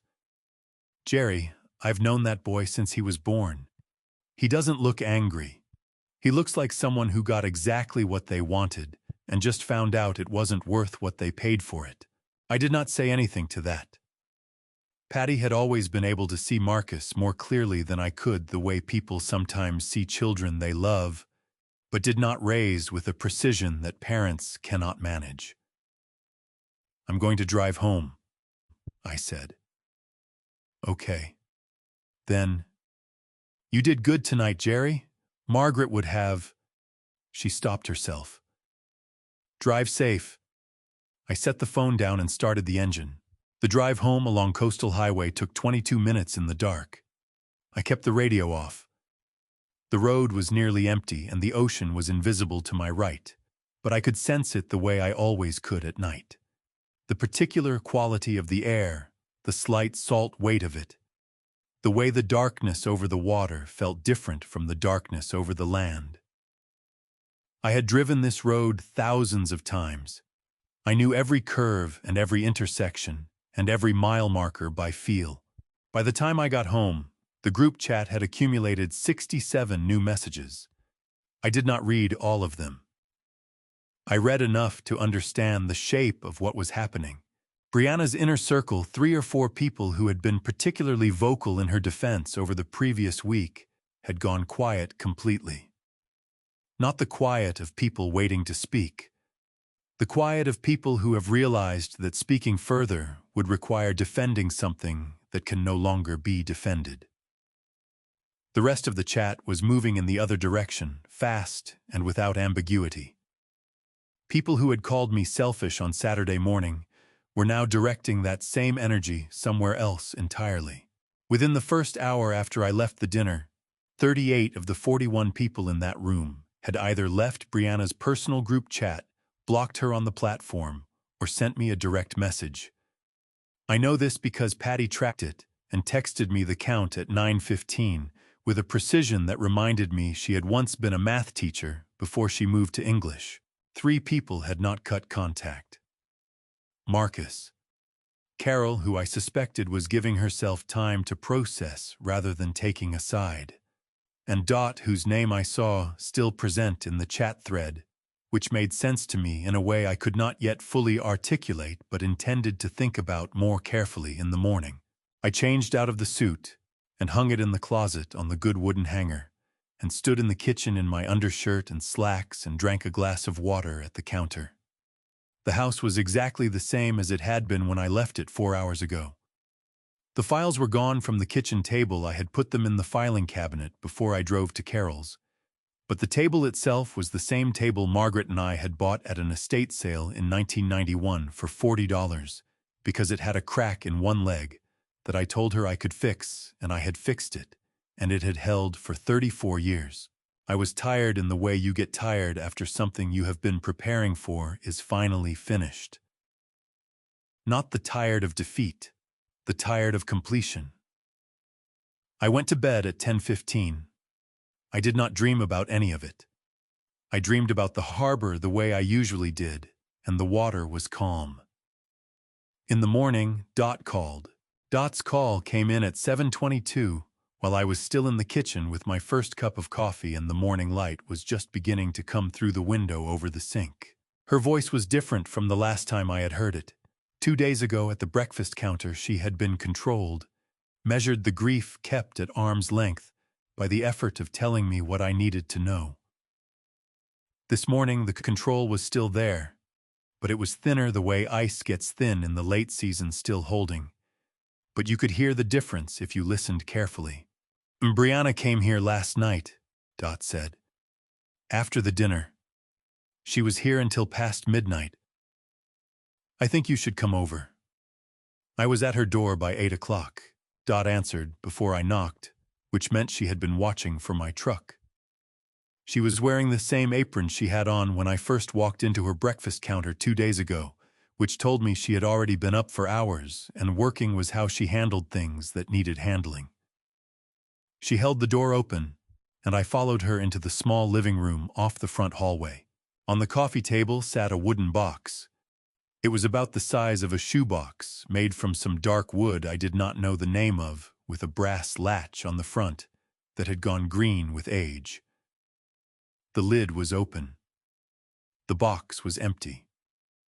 I looked at it without touching it. "Tell me," I said. Dot sat in the armchair across from the couch and folded her hands in her lap. She had the posture of a woman delivering a report she had already organized in her mind, because organizing it in her mind was the only way she had gotten through the night. "My mother brought that box from Georgia when she came out to California in 1962, Dot said. She had her mother's wedding ring in it, a gold chain her father had given her before he died, a pair of earrings she wore on her own wedding day. Things that did not have a dollar amount attached to them because they were not about dollars." She looked at the box. "When my mother passed, she left it to me. I have had it for 19 years. I kept it in the cedar chest at the foot of my bed, locked with the key on my key ring. I waited. Last spring I had my gallbladder out," Dot continued. 6 weeks of recovery. Brianna offered to check in on the house while I was at my sister's in Stockton. I gave her a spare key to the front door. She pressed her lips together. When I came home, I noticed the cedar chest had been moved slightly. I asked Brianna about it. She said she had cleaned around it. I believed her because I wanted to. She stood up and walked to the window and looked out at the street for a moment, then turned back. "Last week I went to get the box out for a reason I won't go into," she said. "It was still in this chest, still locked. I thought everything was fine. It was only last night after Brianna left that I actually opened it." Her voice stayed steady, but her hands were not. She pressed them flat against the sides of her apron. Every piece was gone.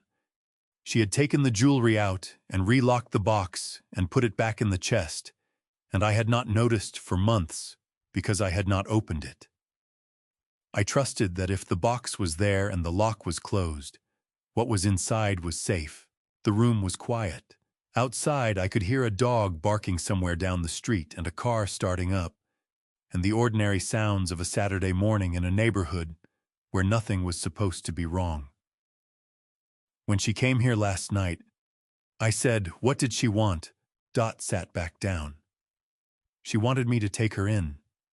She said she had nowhere to go, that Marcus was not speaking to her, that everything had fallen apart, and I was the only person she had left. Dot looked at her own hands. She cried the way she has cried since she was 4 years old, completely, with her whole body, the way that used to make me give her whatever she needed, to make it stop. And I sat across from her, and I watched her do it, and I felt something I have never felt before when she cried.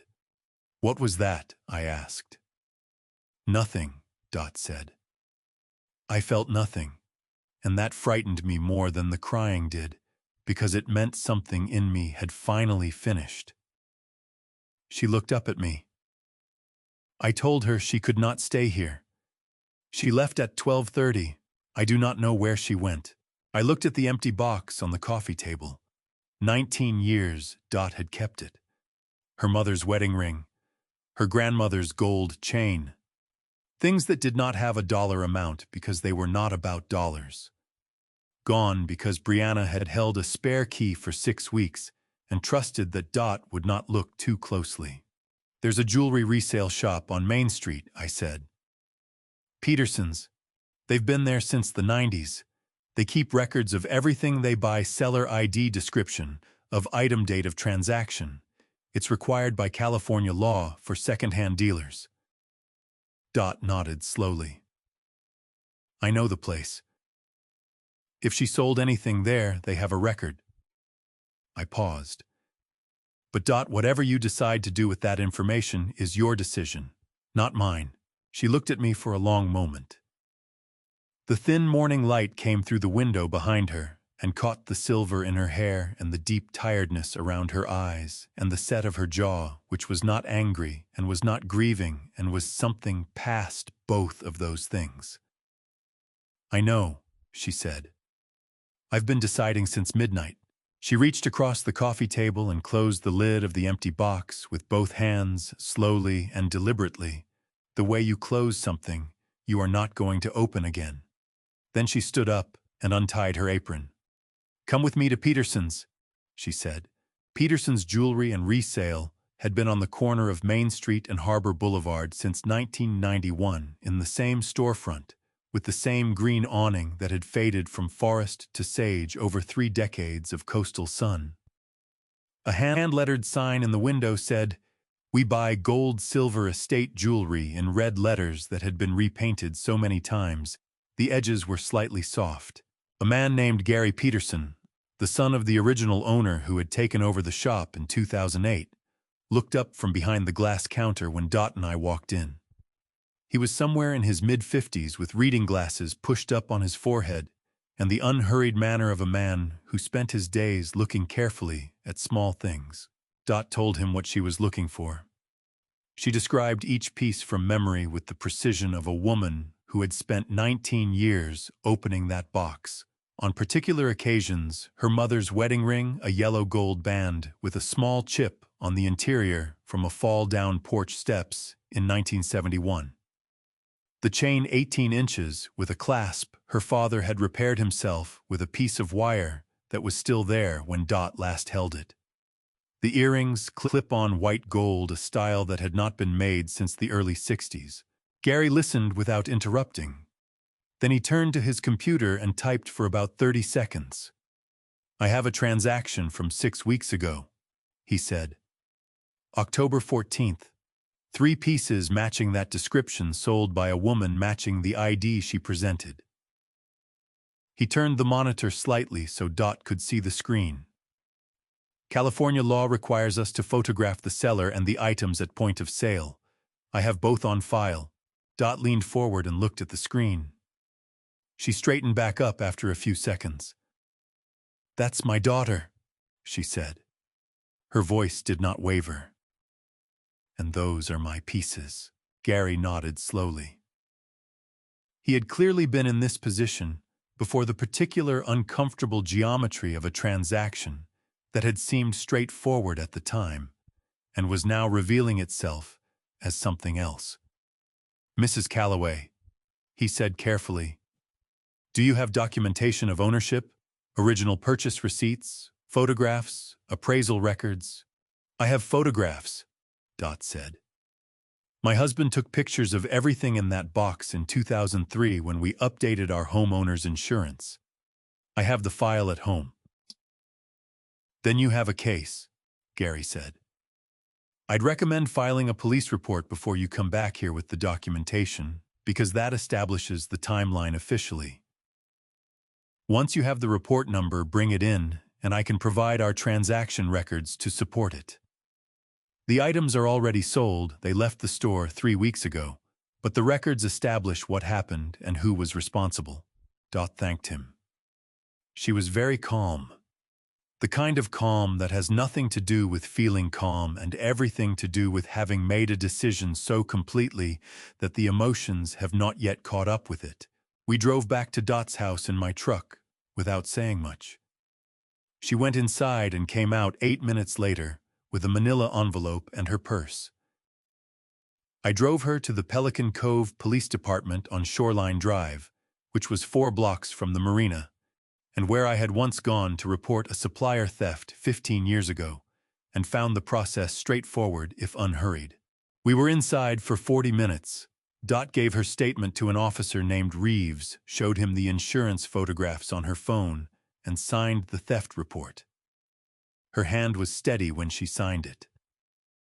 I sat in the plastic chair beside her and did not say anything because nothing needed to be said.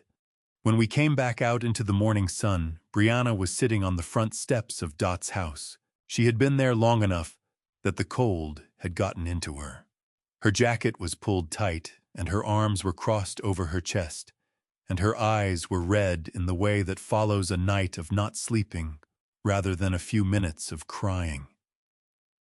She stood up when she saw Dot's car, my truck, actually pull to the curb. She looked at her mother, and then she looked at me, and then she looked at her mother again. "Mom." Her voice was raw. "Please, can we talk inside?" Dot got out of the truck and walked toward the steps without hurrying. She stopped at the bottom below Brianna and looked up at her daughter. "I went to Peterson's this morning," Dot said. Brianna's face did something complicated. "Mom, I can explain." "Gary Peterson has photographs," Dot said. "Of you, of the pieces, dated and time-stamped and filed with his transaction records." She paused. "I have just come from the police department." The color left Brianna's face the way water leaves a glass when you tip it completely and all at once. "Mom." Her voice dropped to something barely above a whisper. "Mom, just tell them you gave them to me. That's all you have to do. Just say that. Just say, yes, you gave them to me and this goes away. One sentence." She reached out and took Dot's hand in both of hers, squeezing hard the way she had done since she was small when she wanted something badly enough. "Please, I have nowhere left to go. One sentence, Mom. Just say yes." Dot looked at her daughter's hands holding hers. She looked at them for a long time. Long enough that I thought she might be about to do it, that the weight of 40 years of motherhood was going to be heavier than everything else. Then Dot gently removed her hands from Brianna's grip. "I have been saying yes to you your entire life," she said, when the right answer was no. "I said yes to the money. I said yes when you needed covering. I said yes every time the truth would have been harder." Her voice was quiet and entirely without anger, which made it more devastating than anger would have been. "I love you. I will always love you. But I am done saying yes." She walked up the steps past her daughter and unlocked the front door and went inside. Brianna stood on the step. She looked at me. I had nothing to give her. I looked back at her the way you look at weather, acknowledging it, not arguing with it. Then I got back in my truck and drove to the marina. I have spent 40 years at the same stall, on the same dock, watching the same water, and one of the things the water teaches you if you pay attention long enough is that some things do not need to be pushed. They fall on their own. You set the conditions correctly, and then you step back and let gravity do what gravity does. A net dropped in the right place at the right time does not need to be forced down. It sinks because that is what nets do.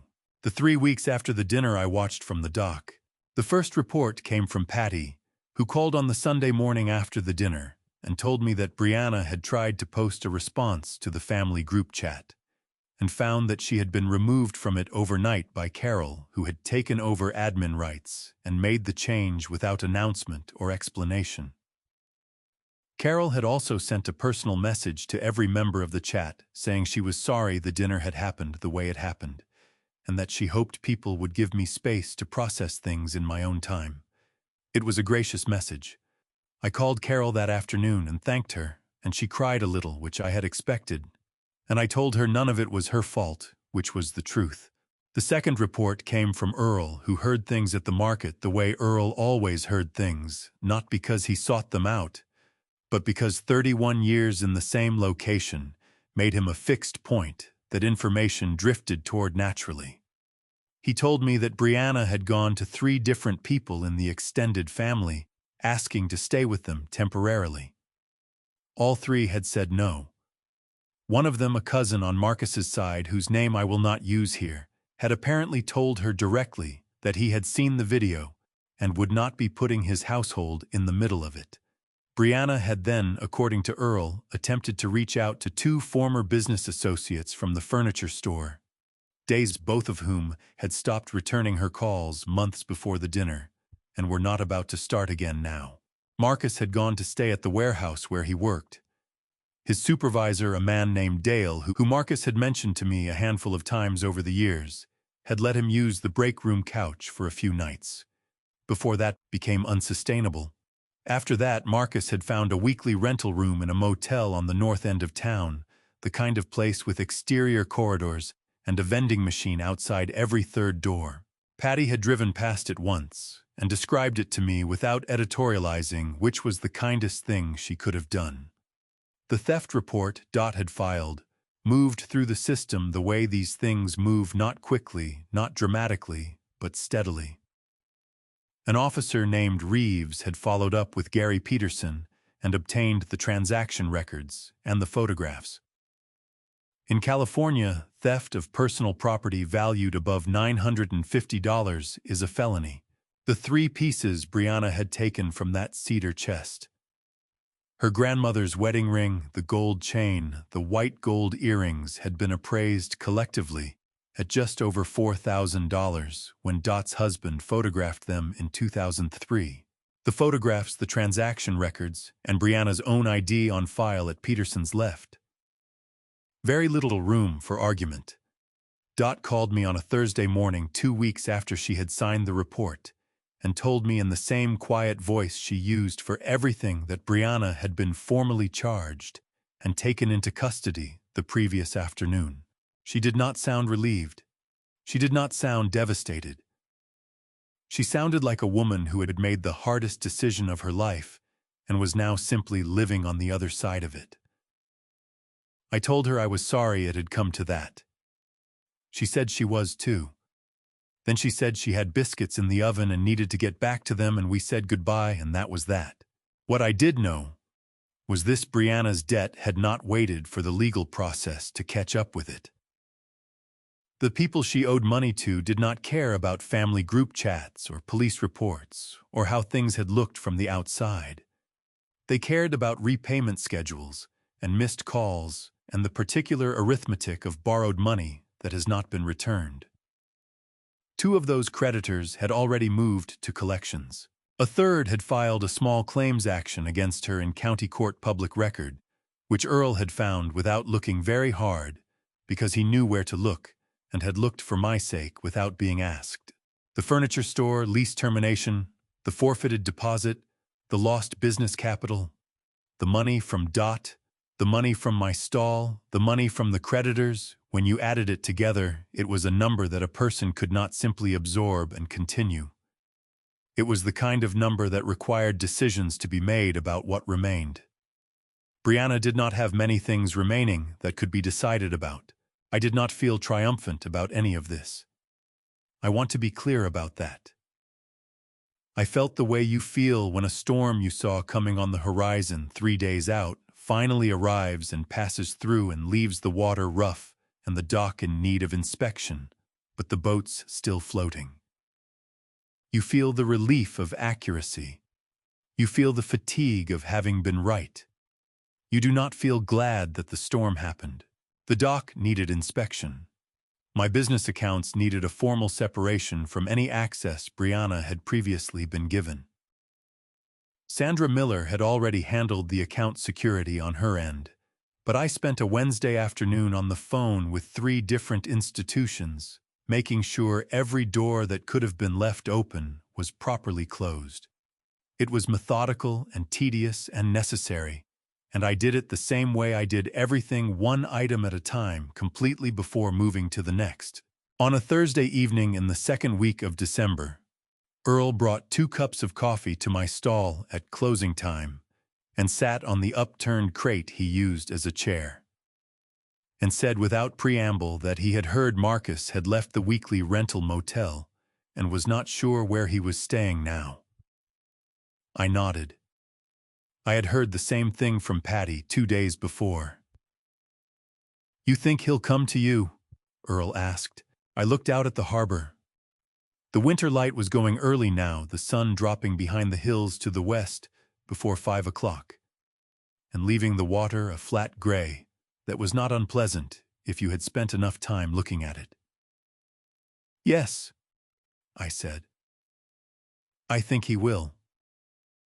And when he does," I picked up my coffee. It was still hot, which Earl always managed somehow, regardless of how long the walk from the machine was.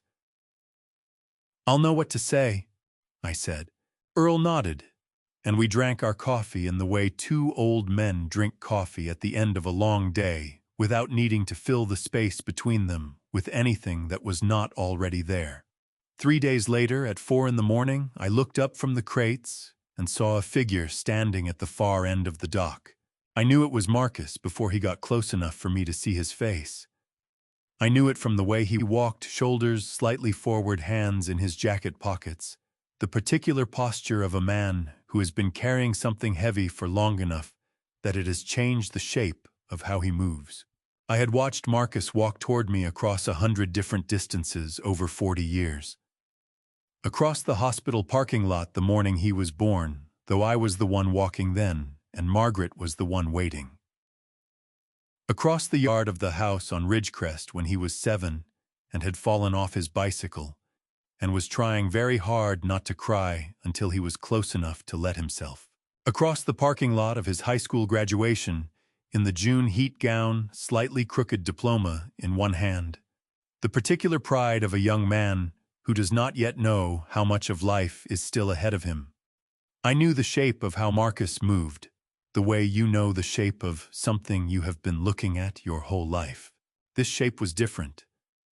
This was the walk of a man who had arrived somewhere he had not planned to arrive by a route he had not planned to take, and was not entirely sure what he was going to find when he got there. He stopped at the edge of my stall. He looked older than 40. He looked like a man who had not slept well in 3 weeks, which was probably accurate. The cold had gotten into him. His jacket was the light one, the fall jacket, not the heavy coat he should have been wearing in December at 4 in the morning on a California dock. He had not thought that far ahead when he left wherever he had been staying. Or maybe he had not had the heavier coat with him. I did not know where he was sleeping now, and I had not asked Patty when she last mentioned him, because there were things I was not yet ready to know. "Dad," he said. His voice came out rough, like something that had been left out in the cold too long. "Can I come home just for a while?" I kept working. I did not look up. My hands knew what to do with the crates, and I let them do it while I thought about what I was going to say and how I was going to say it, and whether saying it would matter. The dock was quiet around us. The water made its small sounds against the pilings, the soft, irregular percussion that I had fallen asleep to and woken up to for most of my adult life. A sound so familiar that I usually did not hear it at all, the way you stop hearing the refrigerator hum in your own kitchen. Tonight I heard it. I heard every small thing, the creak of the dock lines, the distant bell of a channel marker somewhere out in the dark, the particular silence of a man standing a few feet away from you, waiting for something you are not yet sure you are able to give. I thought about the $47,820. I thought about the 14 pages with the clause buried on page 7. I thought about the clip, 45 seconds clear audio porch light on my son's face visible in the frame when Brianna said what she said. I thought about the insurance form that had arrived at Coastal Pacific Life with a signature that was not mine and a name that was his. I thought about all of it, and none of it was the thing that had broken something in me. Those were Brianna's choices. People make choices I do not understand every day of my life, and I do not take it personally. What I took personally was smaller than any of those things and larger than all of them combined. It was a nod. A single small nod on a cold November night on my own front porch in the light of the camera my son had installed with his own hands on a Sunday afternoon 2 years ago, with the stepladder from my garage and the drill from my toolbox and the app on my phone that he had shown me how to use because he wanted me to feel safe. He had built the thing that caught him, and when the moment came, he had nodded.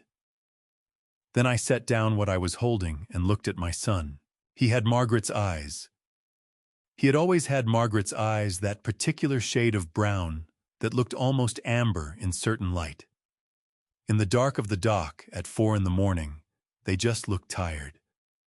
Tired and young in the way that people sometimes look young when they are ashamed, as though the shame has stripped away whatever it was that made them look their age. Margaret would have known what to do with this moment. She had always known what to do with Marcus in ways that I had sometimes understood and sometimes not. She had a patience with him that was different from mine, softer at the edges, more willing to wait out the difficult passages. I had loved that about her, and I had also in certain moments envied it. I did not have it. I had other things. I had the 40 years and the notebook and the scale I calibrated every morning, and the knowledge that a number was either right or it was not, and pretending otherwise did not change what it was. You didn't lose me because of Brianna, I said. I want you to understand that. What she did, that was hers. But Marcus. I held his gaze. You lost me the day you stood 6 feet from me and watched her say she was going to destroy my reputation, and you nodded. Not because she forced you, because you wanted the house. The words landed the way I had known they would land, not like a blow, but like a key turning in a lock that had already been waiting to open. Marcus's face did not collapse. It did not harden. It simply became very still, the stillness of a man hearing something said out loud that he has already said to himself 100 times in the dark of whatever room he had been lying awake in. Marcus opened his mouth. Nothing came out. I picked up the crate and turned back to the work. Behind me, I heard him standing there for a long time. The dock moved slightly under the weight of him, the way docks move, the small give of wood on water that you feel in your feet before you consciously register it. I felt him standing there. I did not turn around. Then I heard his footsteps moving away down the dock, getting quieter until the only sound left was the water and the lines and the ordinary dark of a December morning on the California coast. I kept working. The fish needed sorting. The ice needed checking. In 2 hours, the first customers would arrive, and the stall needed to be ready. And the sign above it said a name I had carried for 40 years and intended to carry for however many years remained, and none of that had changed. None of that would ever change because of Marcus or Brianna or anyone else who had looked at what I built and decided it existed for their benefit rather than mine. I kept working. The sun came up the way it always did, without asking permission, without announcing itself, just a slow brightening over the eastern hills that turned the water from black to gray to something that on a good morning looked almost like silver. I tied my apron at the back the same way I had tied it for 40 years. Same knot. Same worn canvas. The sign above the stall was the same sign, freshly painted, the blue letters a little brighter than they had been last month, but the name unchanged. Earl arrived at 4:55 with 2 cups of coffee and set one on my counter without a word, which was exactly right. We worked side by side in the early quiet, the way we had worked 10,000 mornings before this one. The cold came off the water in long, flat sheets, and the first boats were moving out past the breakwater, and somewhere behind us, the marina was waking up, one light at a time. A harbor seal had taken up its usual position on the south float, motionless and indifferent to the cold, in the way that seals are indifferent to everything that does not involve fish. A pelican worked the surface 50 yards out, with the slow, methodical patience of a creature that has never once doubted what it was made for. I had painted the sign myself 2 weeks ago. I had done it on a Sunday afternoon with a 2-inch brush and a can of cobalt blue that I had picked up at the hardware store on Harbor Boulevard. It had taken about an hour. When I finished, I stood back and looked at it, and thought about the 40 years that name had meant something at this dock. And I thought about Margaret, who had helped me hang the original sign on a Tuesday morning in 1985, when we were young enough that the future seemed like an unlimited resource. And I let myself think about those things for a few minutes, the way you let yourself think about things that are worth keeping. Then I cleaned the brush and went inside and made dinner. At 5:30, a small panel truck pulled into the lot on the south side of the dock. Dot got out and began unloading folding tables. I had known she was coming. She had called 3 days ago to say she had signed a short-term lease on the empty space beside the bait shop, that she was going to open her breakfast counter here at the harbor, that she needed a fresh start somewhere the air was different. I understood that. The air at the harbor was different. It had always been different, salt, heavy, and direct, the kind of air that does not allow for pretense, that strips things down to what they actually are. Margaret had said once that you could not stay sad at the ocean for more than an hour at a stretch, because the ocean was simply too indifferent to your sadness to allow it to take root. I had thought about that observation many times over the years. I thought about it now, watching Dot set up her tables in the gray morning light, with the efficiency of a woman who had been running a breakfast counter long enough that the motions were in her hands rather than her head. Earl walked over and held a table steady while she set the legs. He said something I could not hear from my distance, and Dot said something back, and Earl nodded in that slow, deliberate way of his, and that was the entire exchange, and it was sufficient. I thought about what it had cost Dot to get to this morning. The money she had lost, $180,000 of retirement savings that she and her late husband had put away across 40 years of early mornings and late nights, and every economy in between. The jewelry her mother had brought from Georgia in 1962 in a wooden box with a brass latch. The months of silence she had kept, hoping her daughter would find her own way back to something better, and the night she had finally understood that the hoping was over. The morning she had walked into Peterson's and looked at a photograph on a computer screen and recognized the earrings her mother had worn on her wedding day. The afternoon she had sat in a plastic chair at the Pelican Cove Police Department and signed her name to a document that she knew would change everything, and signed it anyway with a steady hand, because the truth was the only thing she had left that belonged entirely to her. She had paid a price I would not wish on anyone. And she was here at 5:30 in the December morning, setting up folding tables beside the bait shop, because that was what people who were built from something solid did when the thing they had trusted turned out to be hollow. They found a different place to stand, and they stood there. I respected that more than I had words for. She looked up and caught my eye across the dock. She raised one hand, not a wave exactly, just an acknowledgement, one person recognizing another across a reasonable distance. The gesture of two people who had sat on opposite sides of the same damage and come out the other side of it still upright. I raised mine back. Earl returned to his stall.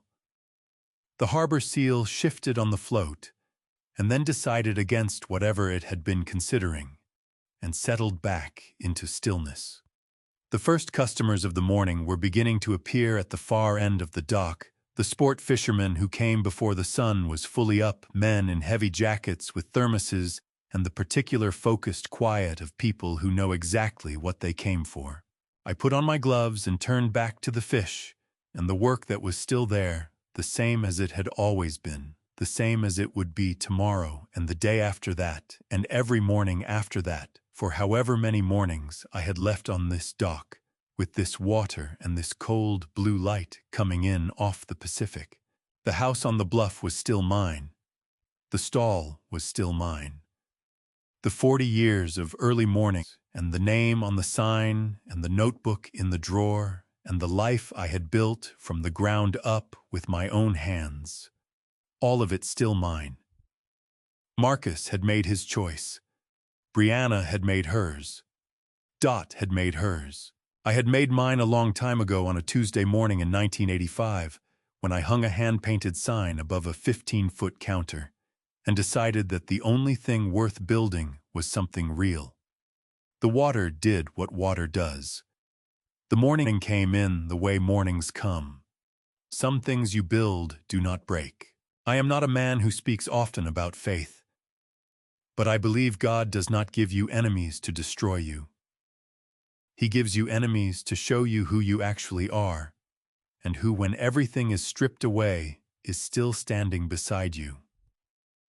That is this family story. Not a story about a house. A story about what happens when the people who were supposed to love you decide that what you own matters more than who you are. If I could say one thing to anyone watching, do not wait as long as I did. I saw the signs. I told myself family was complicated. Do not make my mistake. The moment someone treats your kindness as a debt they are owed, that is the moment to pay attention. These grandpa stories are not easy to tell, but I believe they need to be told, because somewhere out there, another grandfather is sitting at a kitchen table wondering if he is the problem. You are not the problem.